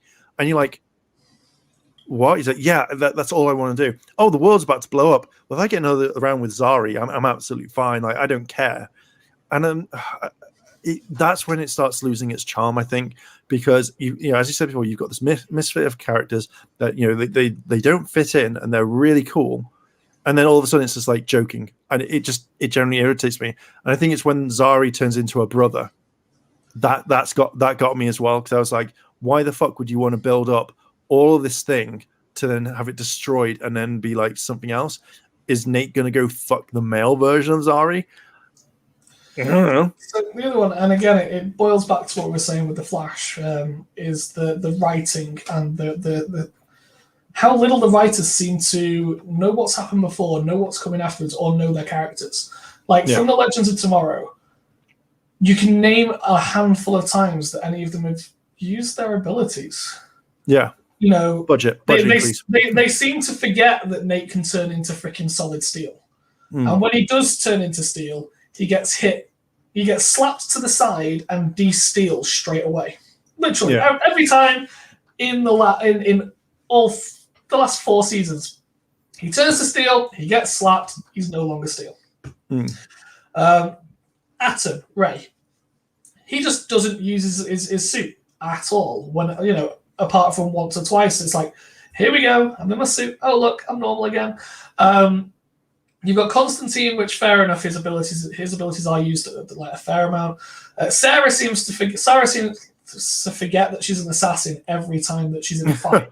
It's just that one kick thing, like up around the neck, and that's it. It's the same and what thing. she does is she proceeds to do the same move every time, and then gets thrown across the room. And it's like, oh no, the super well-trained assassin is on the floor again. So here's a question. If we learnt that move, does that mean that we're assassins? Yes. Okay, cool. you've got Mick, who sits there drinking and occasionally uses his gun, but most of the time gets told not to use his gun. What do they all do? Do you think that, like, if it gets to the point where they didn't do that, they should have brought in a new team and gone, we can't do this. Time particles. Let's have time particles, and then we have to get another team of people. A new set, because you might as well just literally just have them drink beer in time, never get old, and come back and help whenever. Or like as Josh said, like, and even what you mentioned, Brandon, like the Ray, like he was so cool, and then he's the Boy Scout. Doesn't want anything to do. Poor Brandon Routh went from superhero to racist on The Rookie. To be fair, I love The Rookie as a TV series. Like, it's so much fun to watch. And it was surprising seeing Brandon Routh end up being a bad guy. And that storyline was handled really freaking well. Like, really well. Do you think he got on there and was just like, so this is what writing's like? Wow, I've missed a lot. Looking forward to Black Lightning and the Flash team up ever since Crisis. They haven't done one, have they? The closest to a crossover, I think the Flash got mentioned, like literally it was an in passing mention in Black Lightning. It was like, I've just got off the phone to the Flash, or something like equally cheesy. It was an off-scene like appearance, and it was like, the Flash is just fit. It's so bad. Thanks, Barry. That's it. We all could have been enjoying the CW, then they cancelled Constantine. Yeah, like imagine doing Constantine, getting the actor in who is made for the role he is. He literally voices Constantine in the animated series, and he was that good that he is the live action version. You're doing a role right if you are cast both in the animated version and in the real life one. Very few people have done that. I think I'm looking at Matt. We're looking at the guy that played Mufasa, because he voiced both animated in '96 and the live action one. Frank Gustin, yeah, and some of like okay, dude, freaking yeah, sure, all of them, fine, because they all end up doing the voices while they're in their roles right now, which wasn't a thing back in the day. You arse, you got me. You got me good. Yeah, Vixen, that TV, that animated short, they had it in there. Kevin Conroy, Mark Hamill, like literally, you're doing your roles right if that's the case there. But yeah, Constantine, they messed up the show, brought him back into Legends, and he's aced it. He is pretty much one of the highlights of Legends. Period. If he leaves, I think I'm actually done. I'm not gonna lie. So no, it's when the series ends. You're like, oh, great. What have I got each week? Oh yeah, like it. I feel like Legends is. I just don't know what they're doing with it anymore. I think that they don't know what they're doing anymore, and it's more like shit. We've got a budget. We have to produce stuff. Because the one thing that I absolutely fucking hate, fucking Gary. I love Gary as a character. I think he's amazing. He is one of my all-time favorite characters next to Rory. But him being an alien now, just. So one thing that Gary did really well, he personified being a normal human in a supernatural world. Mm. You know, he was a klutz that was always, he was trying to do his best, you know, and he just never quite got there. You know, but he still tried. You know, he made his, you know, and he's in the Time Bureau, and then he's doing this, and then he's doing that, and he finally gets taken under Constantine's wing. He's like, "Oh, I'll be able to learn some magic," and actually, it's just what the cool guy in school does to the annoying dweeb. Like, yeah, I'll teach you, you know, and then he suddenly loses his nipple to a unicorn. It's all the, you know, the bad, the lame stuff that Constantine doesn't want to do. That and totally it's just happens like, in high school. What, you lose your nipple to a unicorn? Unicorn. It always happens. Did not happen to you? And he never really progressed past that. It was always he's just the weeby character. And then we're all kind of like, oh, we can kind of see that. You know, he's just the normal person trying to fit in. And now the writers, to quote Josh, have just been on so much coke that they're like, he's an alien now. You know, I don't know what the hell they're doing with the latest world. So you're not up to date with the latest episode of Legends. At this point, like, normally I don't like spoilers, but you've already told them they all eat hamburgers and they all want to go fucking kill things and stuff like that. So they end up. So Sarah and Gary end up on this alien world. Yeah. The ship crash because they decide to take a leaf out of Kara's book. And my pod got knocked off course. And they land on this planet. And the first person they meet is Amelia Winghart. Amelia Earhart, who ends up being uber evil. And then they end up on a planet filled of Avas. Oh, God. I'm not even lying. They end up on a planet full of Avas. And it's just like, what are you doing with this storyline? Where is this going? And you've got Gary who's just like, I'm an alien, sup. Fuck's sake. But Josh, Gary has taken his glasses off so much in the series. Like, he's used his blood for the magic that he does with Constantine. He's actively been involved in so many ways that prove he's a human. And don't even get me started on Constantine not knowing what aliens are. It's like, I am a master magician. I am a master sorcerer. I know every bit of magic there is. What do you mean there's alien magic? How don't you know this? It's like, we've been to hell. We know all the bad guys in the universe. Only the human ones, because aliens don't go to hell. It is just... I think what irritates me a lot is, again, if they're just constantly doing coke, like you walk into the writer's room and it's just full of coke everywhere, like clouds of it. You're like, oh God, it's foggy in here. Open a window, but no, keep the coke inside. It's just, it irritates me because I feel like they could do so much more. But if they of all the people in the world, there's a planet full of Avas. It's like the thing where Sarah was lost in purgatory. And they had like his Barbie Ava, police Ava, sexual doll Ava. And you're like, why is it? Yeah. Can we just call it Sarah and Ava and get rid of everyone and have them just loved up on the Wave Rider? Josh, does the Curse of Superman still exist for the Brandon Routh baby? He needs a Kingdom Come series. To be fair, Brandon Routh did Superman so much justice in the Crisis. He played Kingdom Come Superman really fucking well. Weren't they going to give him his own TV show for that? I wish. I never heard anything of it. Would have been kind of cool if they did. Because would have been cool if it had. Crisis should have the last episode of every CW superhero show. Just end it with Crisis. It's like, to be fair, they could. What would you have thought if at the end of Crisis they rebooted every single CW show with a different cast? I would have hated it. I generally, it would have ruined years worth. I would rather have had them end the thing and say like, the Flash is doing his own thing. He's saving the world, and showed some like clips of him beating bad guys and saving stuff. And then the Flash ends, and the same thing is like with Legends. And then they moved on, said we're now concentrating on Stargirl, Doom Patrol, Swamp Thing, and then just kind of led into it. I think that would have worked a bit more than what they're doing now. I feel like the contracts are up saying like you have to do 8 seasons, and now they don't know what to do. They're like, well, we don't know any bad guys. We're losing the guy who plays Wells, so we can't do Reverse Flash anymore, not unless we get someone else to play him briefly.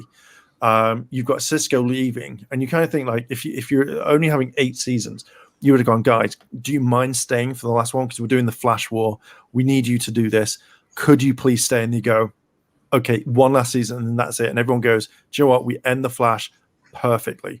Legends ends perfectly with not just Ava and Sarah. Supergirl, I just don't give a shit anymore.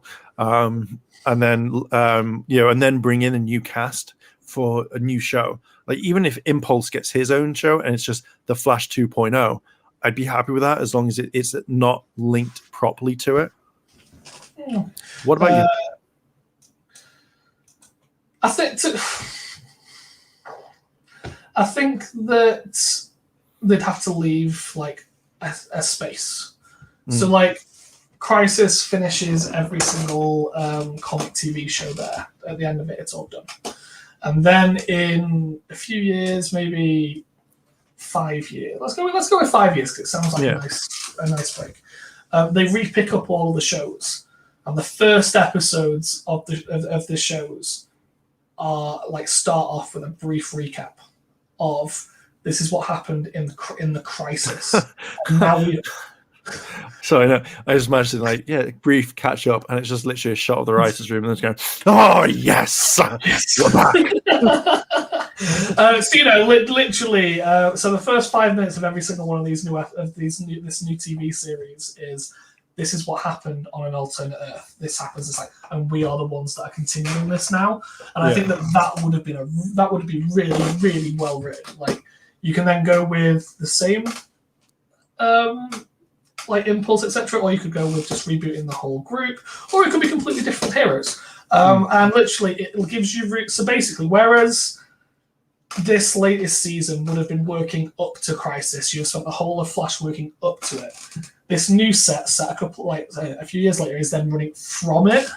Yeah. And they are building up this whole thing to then work towards something else. I think that would possibly have been a really cool approach. To that. The comments have dropped loads. Way too much coke. Writers with drugs. Orville, hello. Last episode of Legends, they ripped off Men in Black with the alien and the merch. Yes.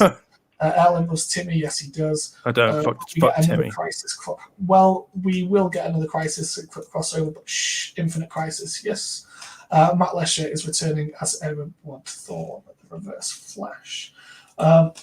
Reverse Flash will be who was removed and deleted from existence permanently. That's the coke. Forgot that happened. Oh! I'm curious at how they're going to put in Godspeed. So Godspeed's obviously been spoiled for the season now. On who it's going to be, what they're going to be, where it's going with that. Any theories? I think he just turns up. I think he just walks out. That's literally. Hey guys, just walks out the toilet. I've been watching you the whole time. Yeah, because they've said all the way through the series, oh, it's another Godspeed clone. It doesn't work. Oh, this one was him, but he's talking gibberish. I think he's just going to randomly pull up, or Nora's just going to shit out Godspeed. Literally just bends over and shits her out. Or it's not Godspeed at all. Hear me out. His suit was actually supposed to be yellow, but he walked into the writer's room as they sneezed. It's covered in it. He walks out like, let's go with it. No, he walks in there. His suit was like red. It's fine. And then he tripped over, saw the script, and rolled around in bleach. And that's it. Not roll around in bleach. So anyway, go back. So Legends, the writers don't know what they're doing. Flash, it feels like they're not going particularly anywhere. Supergirl, how we've touched on briefly with the politics. What are your thoughts on the general character development in Supergirl then? I feel like everything's evolved around Kara when it comes to character building. Like every single character has to bend over for her. I didn't like Brainy for some of the season because it felt to me like he was just Luther's bitch. Like for the most advanced mind on the planet, was bit. And Cisco doesn't have his powers now, does he? No. Okay, that's fine. I generally I was what the writer's room. I generally kind of thought that like Cisco has power, so I was wondering if they would go ask the Flash, since they're right next to each other. Hey Barry, could you just zip into the Phantom thing, find Kara, bring her back for us? Cheers. It'll only take you 5 minutes compared to eight episodes of them bumming Kara. But yeah, to me, the character development builds, but I think it builds more with the female characters than most of the males. Like, what happened to Kara's love interest with the reporter dude? That's not happening anymore. What happened to any love interest that Kara has? That doesn't happen. She married one of them, had a kid. Yeah, and but then she's leaving. Yeah, but that's not Kara. That's Melissa. There's a difference. But, I would shout either name if they asked me to. Yeah. But I think when it comes to Supergirl, it's all the focus is on the girls, and which is fair enough. Yeah, it's fine and that's good. But I feel like when a guy gets any, they become stupid. Like you mentioned the other day about Martian Manhunter, how powerful he is and stuff like that. But yeah, it just feels like he gets pushed to the side. Anything that he does psychically, if it goes wrong, I've got a headache. And you're like, fuck off, Joan. So Supergirl, story-wise and character-wise, you touched on it briefly with Brainy being this. He is, and you will hear him say it in every other episode, a 5th level intellect. He is able to communicate through technology. He's able to do. He is literally the smartest being on the planet. He has obviously came from the future. It's no question, and he just seems to be a bit of a puppet, like you said. He just got outplayed by Luther every single time, and it's just like, I mean, admittedly, his weakness is not being able to read humans, but he should be able to put 2 and 2 together. Yeah, and his weakness was an inability to know his strengths. Yeah. Which is why he was always second guessing himself. Martian Manhunter as a character, they just seem to forget everything he is ever able to do. Like whenever they please, it's like even with Megan, she got she got scratched by one of the Spectres, but it's just like they can phase through buildings, they can phase through whatever they want. If they don't want to get hit, they're not going to get hit. Yeah. They are as strong and as durable as Kryptonians to a certain degree. So they shouldn't really have an issue with that. And it's just like, and psychic abilities. It's just like they should not. Like, having them in the show means that there shouldn't ever be an issue. It's just like, yeah, we're good here, we're done. I think the show mainly evolves around 3 characters. One being obviously Kara, one Alex, and the other Dreamer. And those are the only characters that either get kind of like character development, something else, something more to it. Where all the other characters feel like they're background characters. They're basically the anime cheerleaders. Like, yeah, you go, Kara. There used to be a role or a rule in TV shows and films, and I can't remember the name of the role. But basically, it was when you looked at a film and you looked at the female characters in it, if they didn't have anything else to add to the show or the film, apart from to progress the male lead role, then the film failed at this thing. And I can't remember what the hell it was called. And I'm curious, it's only just came to me now, of if Supergirl is actually failing in that reverse. So the the male characters in it, do they bring anything to the show other than progressing the main characters? So the 3 characters you just mentioned, if you remove them, are the other characters relevant? And I can't remember the name of it, so I'm actually going to try and look it up. Yeah, Brainy, I don't think would be, because I think you could then send him back home, back to the future, and he'd be fine. John, I think, would just go. I think he'd go back to Mars, or he'd go off with Morgan, and that would be it. Where the 3 other main characters, Dreamer, Alex, and Kara, I think that they can just save the day every day. And it's a shame, because I really love Dreamer as a character. She is a great character. It's the Bechdel test. The Bechdel test. Okay. Bechdel test. Yeah. I think one thing that really put me off Alex was in the last episode where she had to go save Kara, and it was more kind of it's more like it's the type of thing where it's when you get excited to open a present, and your parents put it away and say you can't have this until Christmas, and then you focus on it and you want it and you'll do anything to get it, and then suddenly you grab it and you open it. It's like, yeah, I've got it. That's how I see Alex. All the way through, there have been times where she goes like, oh, Kara, don't run off. Don't go save that person. Stick where you are. And then suddenly Alex goes from the whole thing of, I have to go save my sister regardless. Oh, I got hurt and now I'm going to hurt all of you. And I'm like, do you know what? Calm it fucking down.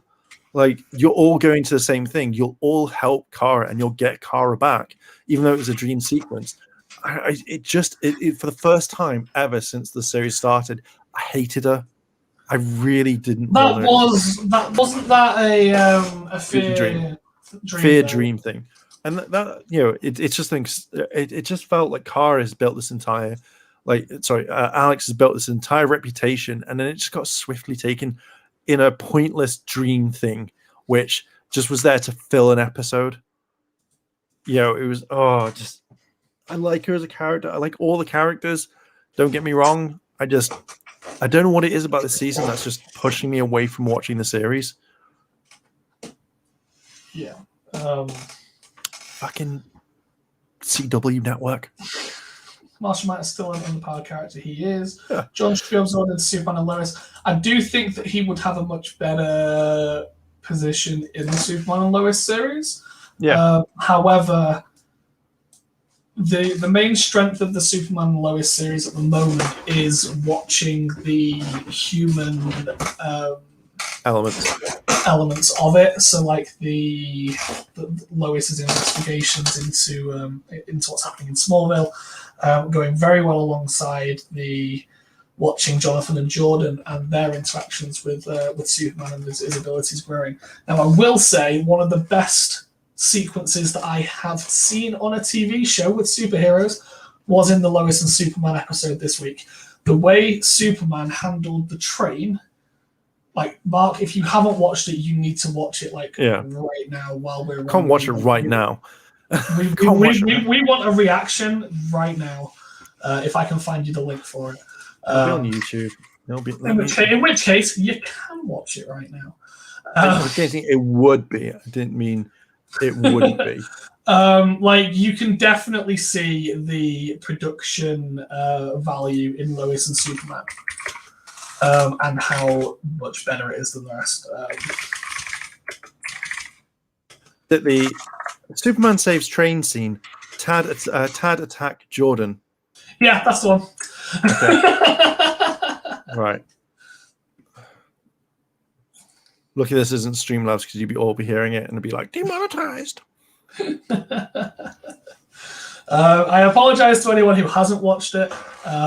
Luckily, you're not going to be able to see what he's watching anyway. Okay, so my reaction.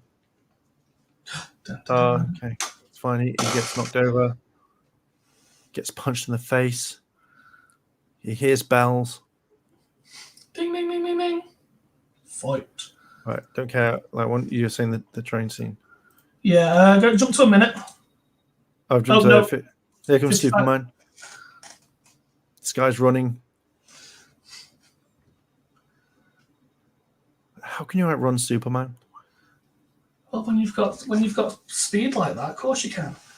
You run so fast, you cut up train tracks. Boom. Oh, that's nice. Fucking that is.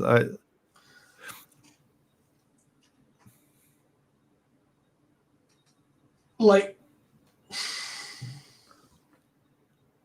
this is where all the writers have gone, haven't they? They've literally gone, who's the best? Let's do this.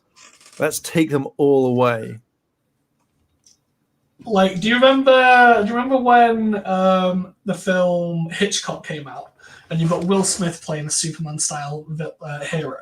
Yeah.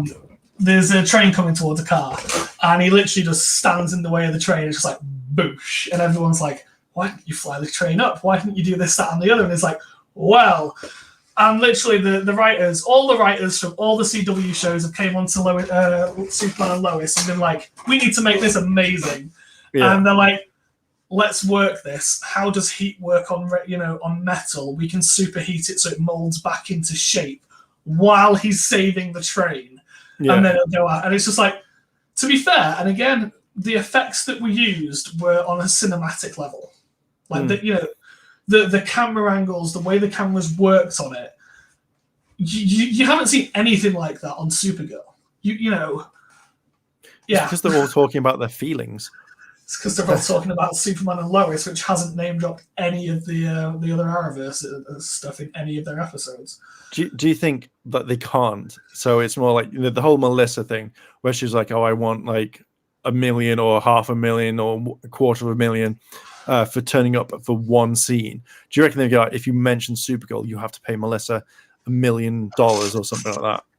I don't understand why actors and actresses become such douches.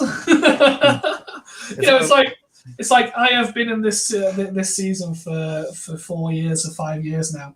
This has made me a household name. This has made my bank. They're asking for a brief cameo to connect the worlds. They're not asking for much. They're not even telling me that I need to rock up in my suit. I don't have to be wearing like a little skirt and pretending to be whatever. They just want me to cameo in it, which will help in my jeans. Heck, I bet if I say I can't make it because I'm pregnant, they'll be like, "Don't worry, Skype us," and it can just be a "Sorry, I couldn't make it, guys."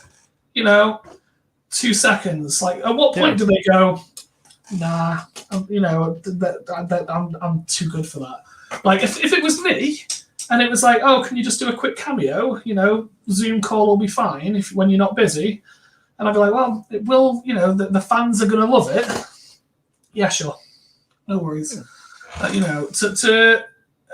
that was what we saw in Infinite Earth. Every time there was a crossover, every time there was a cameo, every time there was anything in Crisis on Infinite Earths, 90% of the time, the pay was shit. But they did it because it would be a cool shout out. It'd be a cool nod to the fans. And the only person that said no was Lex Luthor from Smallville. Really? Yeah, but he did explain why he said no. He was busy. He asked what the story was and what his part would involve, and the response that he got was, "We can't tell you, we don't know." And he went, "I need something more. I need something solid. I need you to tell me what this is, and I will try and fit it in." And they wouldn't tell him anything, so he said no. Huh. You kind of think that you'd be like, "Okay, this is it," but you're not going to say anything. You'd be like, "Yeah, I'm not going to say anything because it's going to ruin stuff." Yeah, can't do it. But it's like, it just to me, it just seems like, I was going to say, like, how. So do you know how I think that like Henry Cavill, he was meant to, like, I think it was someone that was going to be brought into the Superman family or something like that into thing. I can't remember, but everyone had a go at Henry. So how dare he not like tweet out or wish something about a character? I don't know if it was meant to be a Supergirl or something. And I was just thinking, like, and the reason why Henry didn't do this is because he didn't have. He doesn't really use social media, so he probably wouldn't have seen it anyway. But everyone like kind of had a go at him.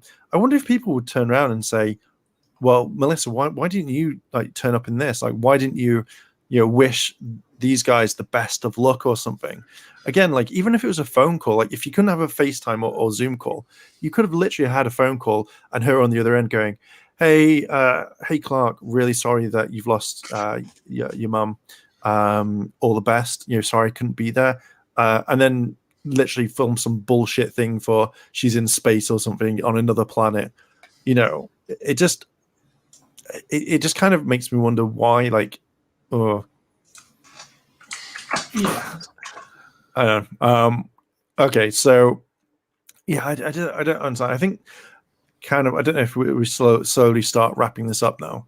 It was the Sasha Cal's Supergirl casting in the Flash film. Oh, okay, that's it. Yeah, I knew it was something like that, and they all had to go at him for not wishing her like welcome to family or something like that. And you're like, okay, and they tried to cancel him. You didn't say welcome to the family. We're gonna cancel you. Yeah. So you said looking at wrapping it up. So just that's up to you. I don't mind. I can go for a bit longer. Let's carry on. We've done Flash a lot. Flash, Supergirl. So the Flash took the first hour of our talk, just in case anyone was curious, didn't know to go back. The Supergirl and DC Legends of Tomorrow then took up the second hour of our time. They only got half hour each because, well, there wasn't much to talk about. Not much you can say. I mean, there's even less we can say about Batwoman because that was. Yeah. But to be fair, Batwoman, I haven't watched any of Batwoman until like when she. No, I've got it on Blu-ray because I want to collect all the DC TV series. I haven't watched it, but the only thing that made me not watch it is when you hear Kate Kane turn around and go like, we need to redesign the Batman suit. It's not perfect. And the guy goes, no, it's perfect in every single way. And she's like, it doesn't fit a woman. And I was like, I'm done. I'm 100%. I can understand a bit of cheekiness. I can understand if she's like, but it doesn't fit me. I would have been okay with that. But when she went, doesn't fit a woman, I'm like, I'm done. I really don't want to watch this. And then it's just like, and apparently this season has done really, really fucking badly, and it's not being picked up for a new season. There we go. So Batwoman got summed up in a couple of minutes. Yeah. Even though she was supposed to be having a cameo in Lois and Superman, which makes no sense whatsoever. Yeah. What are you doing here, person I don't know who is dressed like a bat? I'm here to say hello. You've not met me yet. Goodbye. Yes, it's like, yeah. Lois needs help. Calls him Batwoman. Why would you call him Batwoman? Yeah. What can the Man of Steel? He can literally destroy everything. I am here to buy a plane. I am here to news report. To top it off, the caves that are currently in question in Lois and Superman and the stuff that's inside it doesn't even affect Superman. So if he wants to, you could just remove it. It's like, no, done, we're good. But yeah, so Batwoman, not really much to talk about. We'll leave that where that is. Arrow, yeah, it did finish a couple of years ago now. Sad times. Yeah. What else we missed? Stargirl, we touched on briefly. Looking forward to the next season. Birds of Prey 2002 was a better Batman Legacy series than Batwoman. The Birds of Prey 2002 series was surprisingly fun if you don't watch it as a Birds of Prey. If you pretend that all the characters in it aren't actually the characters they're meant to be, really good show. Did she just say her name's Black Canary? No. Is that supposed to be Huntress? No. Shifty Eye. No. Are these unique characters? Yes. Yeah. Yes, they are. CW shows. The Green Lantern one we touched on briefly is going to be quite interesting. What else have we missed? Have we missed anything? I don't think we have. For the superhero CW, I think doing it. I think maybe they should just start wrapping them up and then kind of, as you said, wait a while. I wouldn't say 5 years. I'd say maybe a couple of years. Let the dust settle, and then bring it in. But they're going to probably find something different. boost them up, get like the people writing them. I mean, like Lois and Clark, it's going to go on for such a long time. But I think I think that even though the series is good now, I think it will probably dip around about season 3. So this season is very much looking at the creation of Superboy and where that's going, and like how they are handling Superman's relationship with his family. Fantastic. Like, I know it's called Lois and Superman, and he does spend a lot of his time as Superman doing stuff off screen, near enough. But most of the time that we see him in screen is actually his relationship with his family, which is it's really freaking good. I know that you're not up to date. I don't think you started watching it, did you? Because you didn't want the massive break. I watched the first episode. I watched half of episode 2, and then that's when it was just like, oh, now we're going to take a break. I know it was like episode 4, 5, whatever, and they were like, oh, now we're going to take a break. So I was like, I'll catch up with it at some point. Like, I'm not a huge Superman fan, but I will eventually watch it when I can. I love the cinematography. I love what they've done with it. But it will take me a while to kind of catch up. I've still got to catch up on Legends, and don't bother catching up with Legends. The only thing that irritates me about Lois and Superman is the fact that they just like unwrote the whole crisis. It's like everything is on one universe now, apart from Lois and Clark, where this Lex Luthor just came from a different universe. Oh no, we forgot that we just fixed all of that. Damn it, writers! Don't make us go Supergirl. Josh, Titans TE. I mean, I quite like the Titans, if I'm honest. It's not everything it could have been, but it's enjoyable. It's interesting. I'll give it interesting. It's a solid 6 out of 10. 6.5. It does maybe. I only watched, I think, maybe the Fuck first Batman. Yeah, like I would like if they did Batman Beyond, and actually did that quite decently. I like Batman Beyond the cartoon. It was good. The Batman Beyond cartoon, absolutely fantastic. But what happens every time something has hype? Something has a legacy. Something is so good that when you look back on it, no one has a bad thing to say about it. And they go, we're gonna make that again. I wouldn't mind it. So if they did a Charmed on it.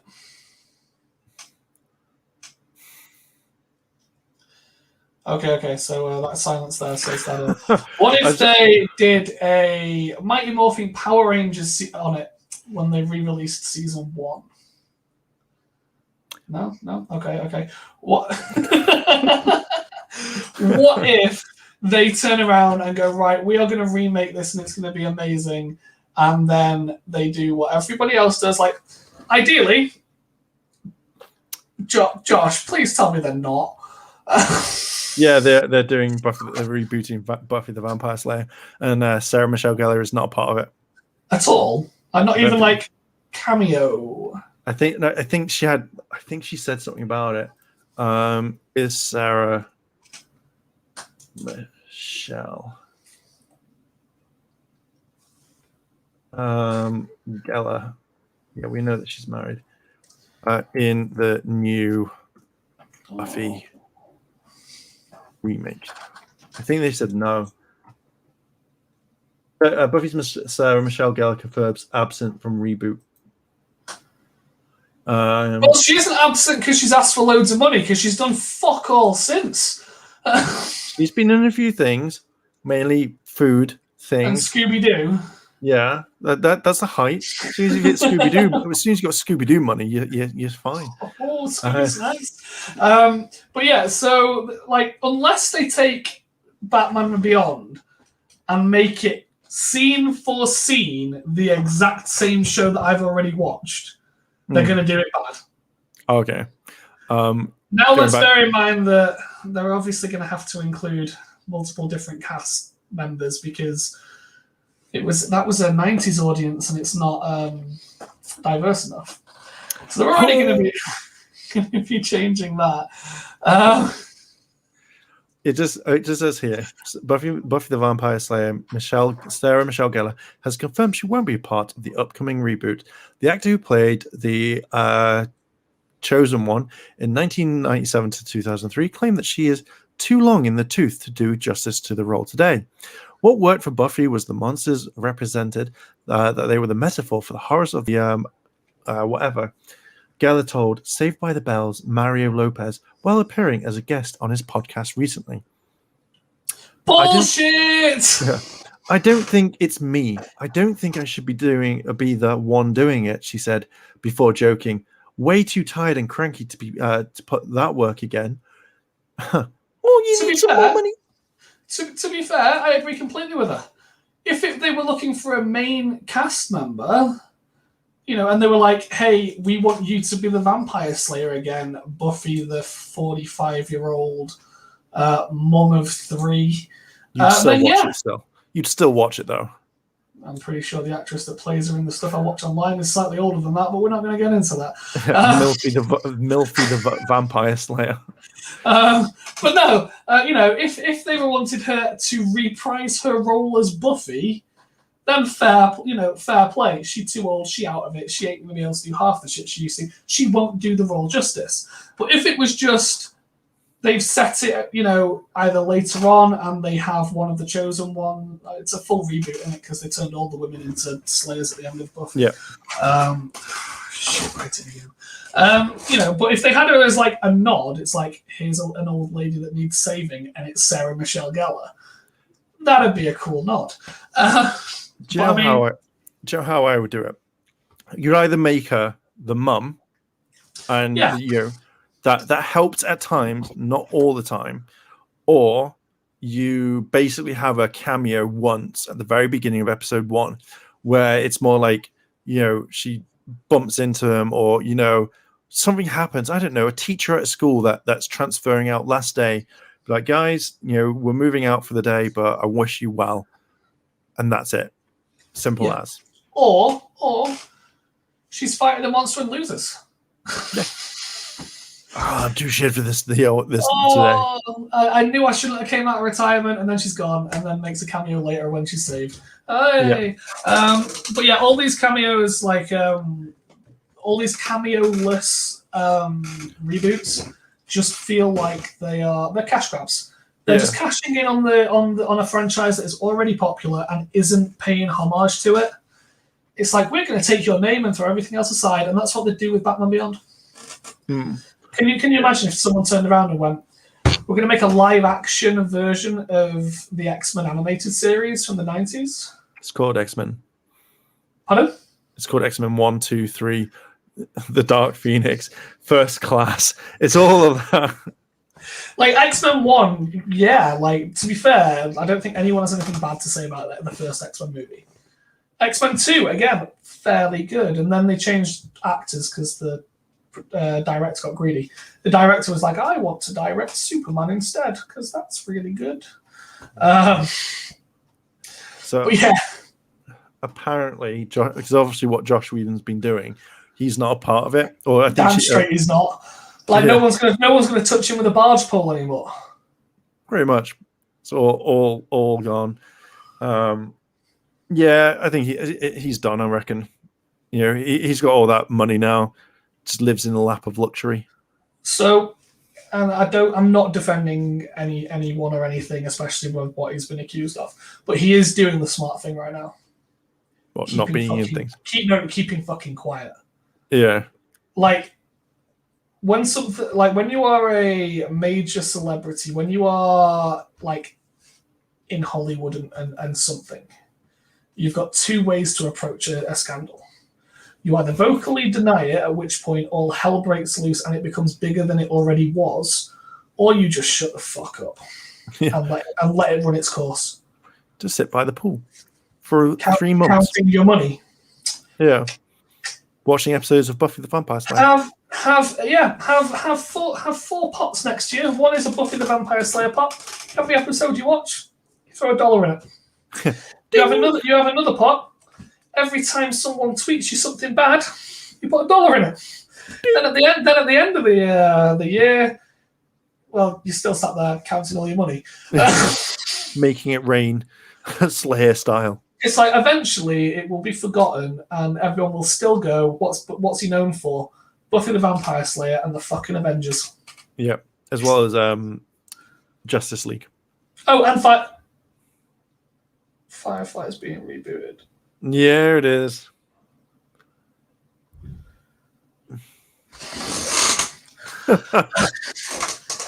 Like, I'm hoping by rebooted you mean continued on in a different part of the verse, because I swear to God, there is no one that is going to fit those pants. Like, it's going to be rebooted. It's going to be rebooted. To be fair, he's doing really. Have you watched The Rookie? The Rookie's a really good TV show. I've seen little bits of it. Really enjoyable. Yeah, I've only seen little bits of it, so I'm not like a huge fan of it. Well, if you get all the way to season 3, you get Brendan Ralph in it. But Firefly. Oh, I thought we were talking about Firefly for a second. Rookie, no, yeah. I got to 14 episodes, you dick. At least it outlasts Bucky O'Hare, Captain Bucky O'Hare. Yeah. I mean, if you think about it, so you had the DC animated universe in the 90s and the early 2000s. You had, the Adventures of Batman, the Adventures of Superman, Batman Beyond, Justice League. They created the first like not multiverse, but like universe of TV shows that all intercrossed. Yeah. You had X-Men crossing over with Spider-Man. I think it was just Spider-Man. Possibly Punisher popped in there too, but he didn't have his own show at the time. And obviously, you've now got the Arrowverse or whatever it's called now. Do you think that that's the way forward? Do you think that having multiple shows all interacting with each other is the right way to go, or do you think that they should stay separate? No, I think it's healthy for crossovers. Like in any sort of crossover is healthy, because if you like, say for example, you had only fans of X-Men that didn't like Spider-Man, but then you have Spider-Man fans that don't like X-Men. Sorry, just interrupting you briefly. You just said if you have only fans of X-Men. Are we talking about the site only fans? That's where my mind went to. God damn. And then you've got only fans of Spider-Man, and I'm just like, oh my days. Well, there are people who love it. Sorry, carry on. But I think it brings in like the whole thing of like you want to watch it. Same thing as like if you had Arrow and The Flash, like you as soon as you bring that sort of thing, that you bring it, you cross-pollinate audiences and stuff like that. So someone may go, "Oh, I've never tried watching The Flash. I now like it because of this," and then people watch it. And I think it's good to have it rather than kind of not have it, because then you have the fans that go, I really want to see this happen and I want to see this happen. Why do they never cross over? They wait eight years for the 8 seasons and then they cry and then they go, why did that never happen? That is true. However, you then also look at how the Arrowverse is going at the moment. So the crossovers to start off with, phenomenal. Then you've got shows that fail. Yeah. The shows that don't hit the mark. The shows that, like Batwoman is the example, they cross over into it and it does badly. And that drags it down. So you've obviously got cross-pollination one way, but is it possible that having too much cross-pollination with some of the weaker shows could cause it to backfire? Well, have a look at like Supergirl and Flash when that first happened. Supergirl was losing ratings and it wasn't that popular.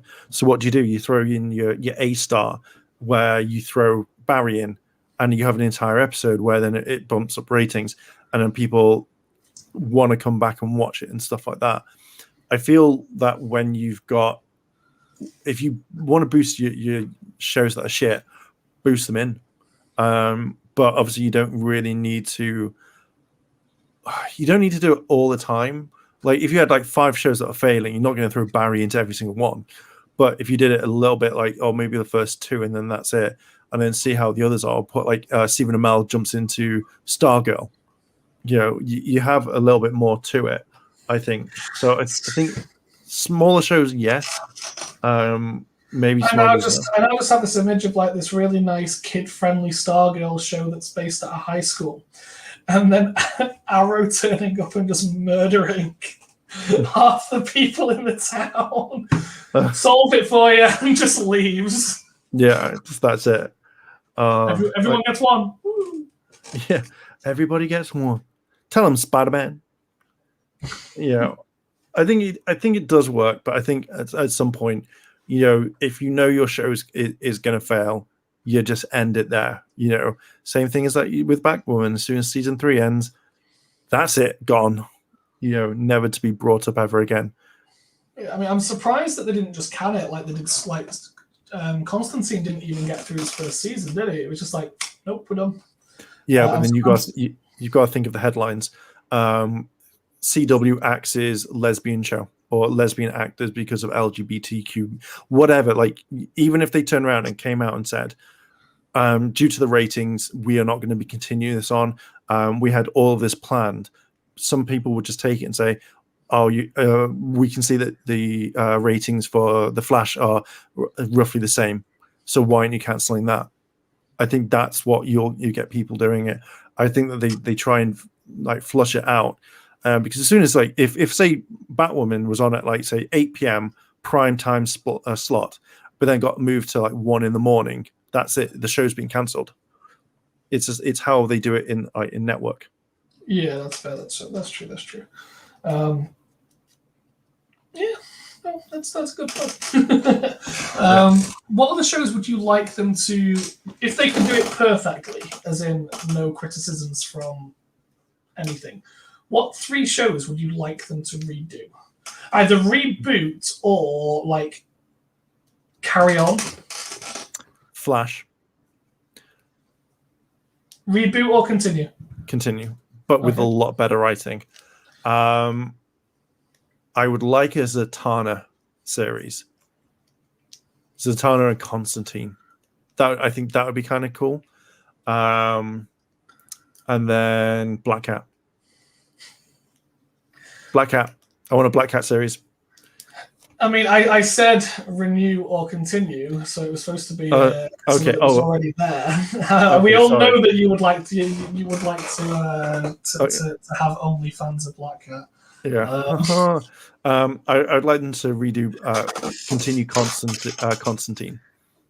I think because that's what they were trying to do. That's why they brought them into Legends to see if it worked quite well. And then I think he was getting his own series at some point, but I don't know if that's continuing. I don't know if that was thing. No, it would have to be Constantine and Gary because I think that would work perfectly. What, Gary the Alien?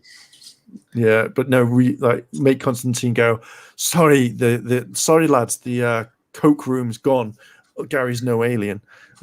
He was just misunderstood the whole time. He had a second set of glasses. Yeah. Oh. And then what else? What other show? I think You're thinking on your shows. Josh said Dr. Fate would be a really interesting show. Especially with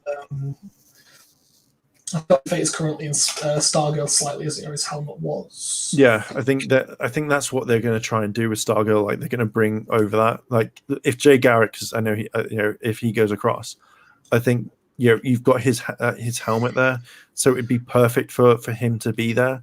To bring in some of the older characters would be quite to be fair, would be quite a nice balance having some of the older characters with some of the younger to be able to learn and progress from each other. Yeah, would be quite nice. Ravindra has said Booster Gold and Blue Beetle. Booster Gold, I don't know much about. I'm not going to lie. From the future. I know he's from the future, and I know he appeared in Smallville. I know that he was in Young Justice, and I know he's been in a few comics here and there, and I know that his character's a bit of a dick. Blue Beetle, really interesting one again. Everyone's giving such good suggestions. Constantine, Swamp Thing, and Justice League Dark. Good choices. Which version of Dark would you have, though? Anyway, while they're thinking about continue. Yeah, I'm just trying to think. Mark's like, please tell me there's a Black Cat that I can save to renew. No, hang on. I'm trying to think of. I think they should. Hang on, I'm just having a look. Who would I want? So while you're on that, do you want to know what I think would be a really, really funny crossover? Stone Boy. Star. If you just look that up. Yeah. Stone Boy is a member of the Legion of Substitute Superheroes, an offshoot of the Legion of Superheroes. The team is made up of folks who didn't qualify for Legion membership but were still in the running. Stone Boy is the most useless member of the team. His power is ability to transform into stone, an immobile stone statue. So his useful is to have someone who can stop what they are doing and throw him, but that's the only time. Right. Stone Boy, or there was another one I thought of. Oh yeah, and Bouncy Boy, or Bouncing Boy. Bouncing Boy is a member of the future teenage team of the Legion of Superheroes. His powers allow him to inflate his body and bounce around. He had a degree of invulnerability when he was bouncing, which definitely helps because his main method of attack was slamming into people. The Legion is kind of full of stinkers, and Bouncing Boy is one of them. He's pretty useless since bouncing around is pretty uncontrolled and random way of attacking enemies, but he sometimes connects. So there's that. So Bouncing Boy and Stone Boy. Fair enough. I would love to see a live action or continuation of Gargoyles. Gargoyles would be good. Something really random. I would like to see a crossover of Stargirl and the Mighty Ducks. The Mighty Ducks TV series is actually really, really good. What powers do they have? Pucks. And that's it. No. They don't have any special powers. They're just a hockey team. They're just an ice hockey team. I would rather them have cameos. Like they could turn up in the town, for an ice hockey game, and you've got Stargirl and her. They all make friends. It'd be an interesting take on it. Don't give me that shit. What? Then go solve crime like Scooby Doo. What are we gonna do today? What are we going to do, Mighty Ducks? We're going to solve a mystery of who stole our pucks. Well, let's get on that. Lobo would be a really interesting one. Not entirely sure how they would do that as a series, considering he's just a bit of a dick. Yeah. He never really does anything for good, so it'd just be like watching bounty hunters go across space. Actually, that'd be kind of cool, just like trying to beat on people. John Constantine, it was another Gary, an alien. Let's move on. It's confusing. A lot of drugs. Yep. Constantly sniffing. Gargoyles, watch this space. So I'm guessing a Gargoyles thing's coming out. We knew, to be fair, Birds of Prey, but the Arrowverse one, because I think that could have been something decent. Yes. I was just like, who would that be? And I was like, Huntress. I was like, okay. Nelly, she did good. Who else was like, Black Canary. Always like the Black Canary. And it was like an Oracle. I was like, and I do like Felicity. See there? Wonder what do you ever wonder what the Arrow cast are doing now? Okay, I imagine what the cast could be doing now, but they never are. Krypton was a good series. Krypton was I was quite surprised by, to be honest. Like I did give it a look, and it was quite like it was really, it built on the mythology really well, but it didn't really stick, if that makes sense. It wasn't really put it on the background type thing. Yeah. Louis, the Arrowcast doing now? Nope, don't care.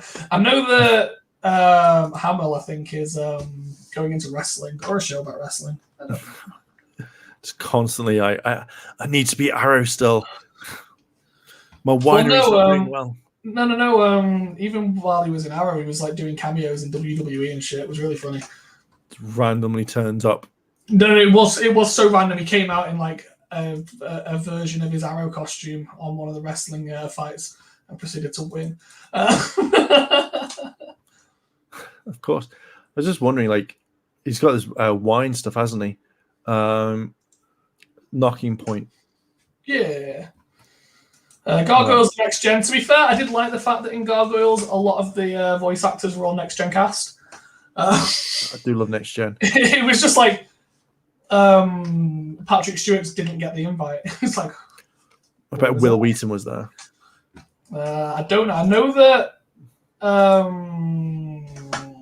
Riker, Geordie LaForge, and Diana Troy. were.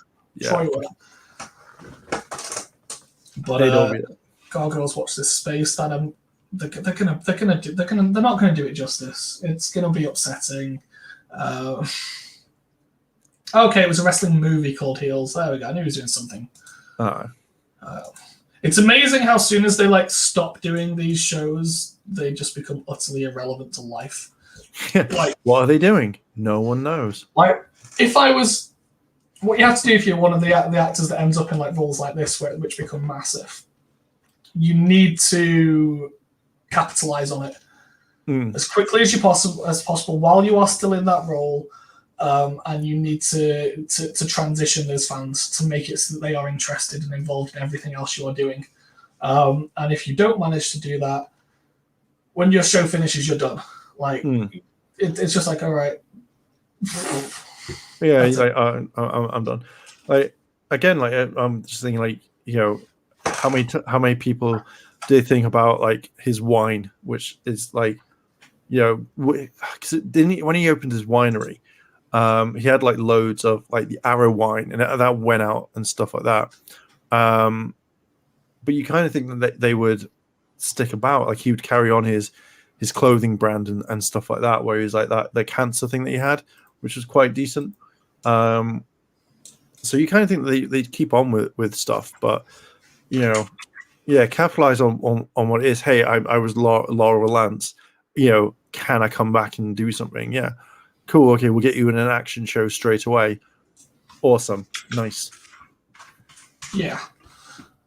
So my question to Mr. Josh seems to come a lot. I like Josh. And when I spoke to Keith David, he said Disney was very interested in coming back as Goliath. So if, again, I'll also ask this at yourself, Mark, if you were known for something absolutely incredible from the 90s, you know, blown away, it was really good.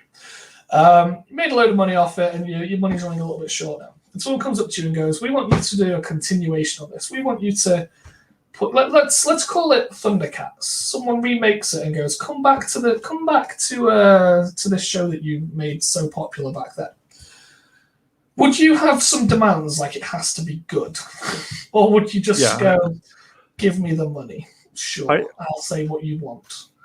Okay, so we're going to talk about Thundercats.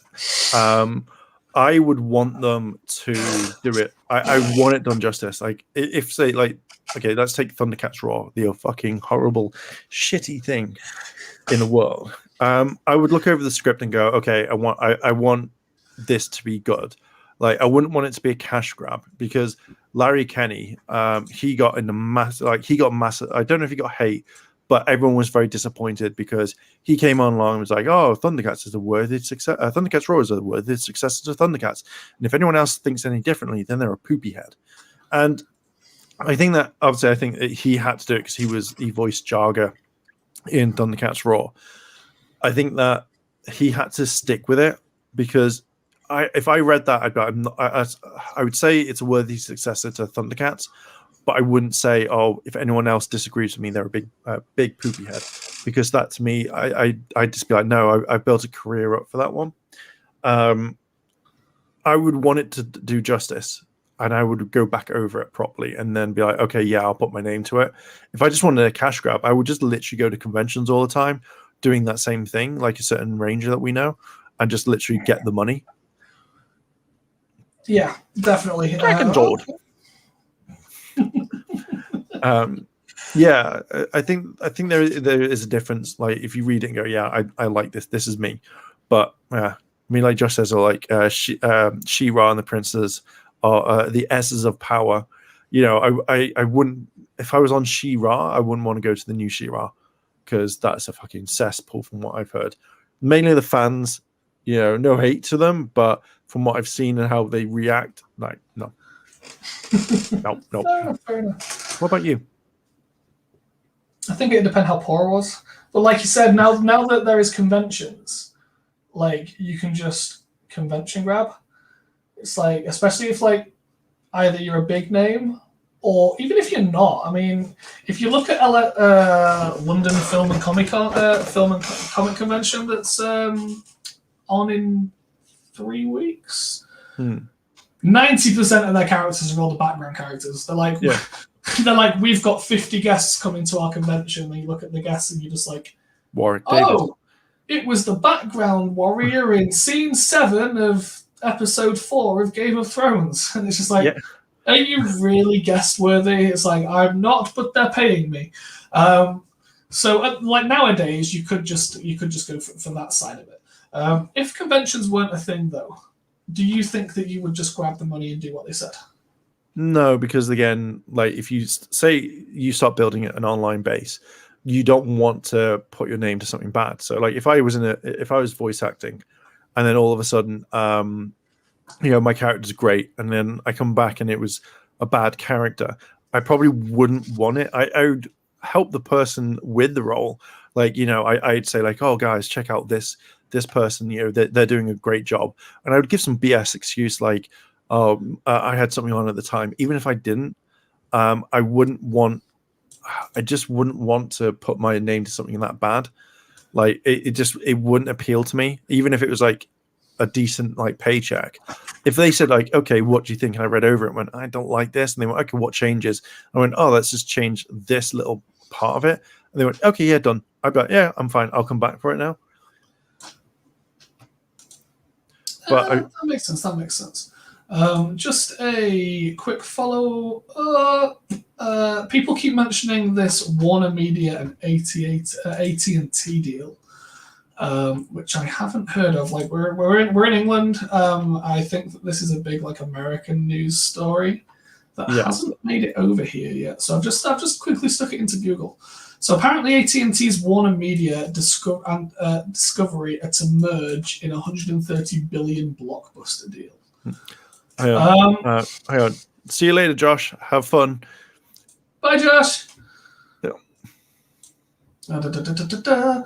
So yeah, I've just a quick gander at it. So apparently there's a big merger which is to resolve some of the debt that they're in.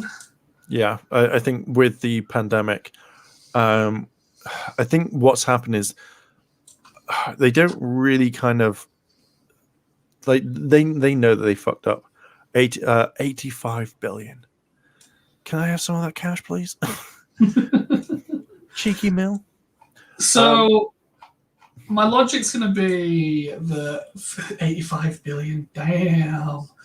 My logic is going to assume that with them combining, they're going to have a lot of different people from a lot of different backgrounds able to interact more. So whereas in the past, these separate companies have been like, this is our job and that's your job, and we're not going to interact, and there's going to be no relationships there. There is a possibility for a lot more relationships to build and different filming aspects to come about. Now, the main thing from during COVID, especially with the progress of internet and social media and streaming services, is that the old version of television is dying. Yeah, it is. Yes, there is still primetime TV, but if you compare the numbers of viewers on a primetime TV to the viewers of a Netflix series, those numbers are drastically going so they need to progress, they need to divulge, they need to merge and mold and regrow as something different. That is 85 billion is a lot of cheddar. That's a lot of cheddar. I'd be happy with that, some of that cheddar. Yeah, I agree. I agree with you. I think a lot of these companies are very stuck in the way of not embracing, and a way that I can link in the Toei with Super Sentai and fan sub stuff is these companies they're not learning from it, because at the end of the day, if you know that streaming is a way that you can get out more to people, then start embracing it. But I feel like it's like old people with technology. Oh, I see you've got a new iPhone 8000 there. Oh yeah, I have. Do you want to have a look at it? Oh, you know me. I don't do technology, so I'll stick with my Nokia 3310 because that's what I know. And then you're like, well, do you want to learn this? Because I've got a spare one that you can have. No. I'll stick with my 3310 because it does what I say it does. It does what it does. You're like, oh, okay, cool. And then they hate it because technology scares them. Yeah, absolutely, absolutely. Like they need to. And to be fair, it comes back to again the TV shows and stuff like that. When you have people set in their way, so you have like we've got this director who's directed hundreds of shows from the 80s, 90s, and now, and it's going to be amazing. And they're sat there stuck in their way, going, "I think that we should have them fly using string." Yeah. It's like, but we could do that on green screen. No, it's worked for years, and we're going to continue. And it's just like, oh, what are you doing? That's exactly it. It's more, it's like, oh, but we've got like, say like if you're doing animation, and you turn around and you go, oh, I've got the best way of doing this right now, and you go, well, hand drawn, yeah, but we do it on computer and After Effects as well as like Illustrator. We can get this entire film project done in 10 days, where it can with your way it takes a year. Well, the best way is we do it by hand. Well, that will take too long. By hand's the best way. Worked for me back in the 80s. And again, it also becomes down to like jobs and management. Like you see people like older managers who are like still set in their ways, and it's just like, okay, these arguments aren't going to go anywhere. Yeah, I know. I've dealt with that in retail. We are definitely divulging. But no, it kind of brings back. So if you've got like say, is Warner Brothers and stuff like that. If you see if the CW will change from it, I don't think they will. I think the CW is going to stay in its certain way. Yeah. Which is unfortunate, but I mean they have done a lot of good stuff with their shows, so hopefully that they can get back on track with that. I don't think they will. Hopefully they just need to stop the drugs. They just need to kind of get back on track and get some of the writers from Lois and Superman into the other shows. Yeah. Even if they send them a memo or an email, guys, this is how you do it. Stick to these 3 things, and they go, "Cool, okay." And then they go, "Oh my god, it's an amazing show now." So the main thing, the comparison that I can give is that Smallville, when it came out, they had a rule of no flights, no tights. You weren't to see the costume, and he wasn't to fly, because they didn't believe they could do it justice. And then you compare it to the CW now, which has got Superman doing everything. Oh, it's so good. It's so good. And it's just like knowing the limits of what you can do and being able to work with them is also a good sign. But again, it's down to, I mean, they took 4 weeks off to catch up because they know that creating Lois and Superman takes them longer to do. Yeah. Plus, also you had COVID as well. No, yeah, but literally their argument was it is taking them longer to finish each episode of Lois and Superman because of the effects. Yeah, they've openly said that, which means how can Superman and Lois, which has a huge chunk of its time based with humanity and no superpowers, take longer to make than Supergirl? That all it is superpowered characters. You have got multiple characters, all with differing powers. It's not like they all have the same power, so they can just slap it on. And then they've got a show that has 2 superpowered characters, both with the exact same powers, take longer to make. I think sorry, go on. That says to me that one of those shows is getting a lot more love and attention to detail, and the other one is 6 years in and just getting kind of like churned off the conveyor belt. We know how to do this. Woo! We know how to do this. Woo! We know how to do this. Woo! Yeah, I think with let's take Supergirl. I think it's that they try and keep money away, where it's more talking type thing. So that scene where basically Superman saves the train and does stuff, that would take a lot longer because there's a lot more time in it. Where it's such a good scene. I don't know. But with Supergirl, it's more these are the powers, but we don't see them a lot. So you don't see John transform that much at all. You don't see it. It's more of a like he does it very briefly, flies out. They've already got it done. So I think that they may just take quality and then like they tried to do quantity then quality, which I think is quite a big thing.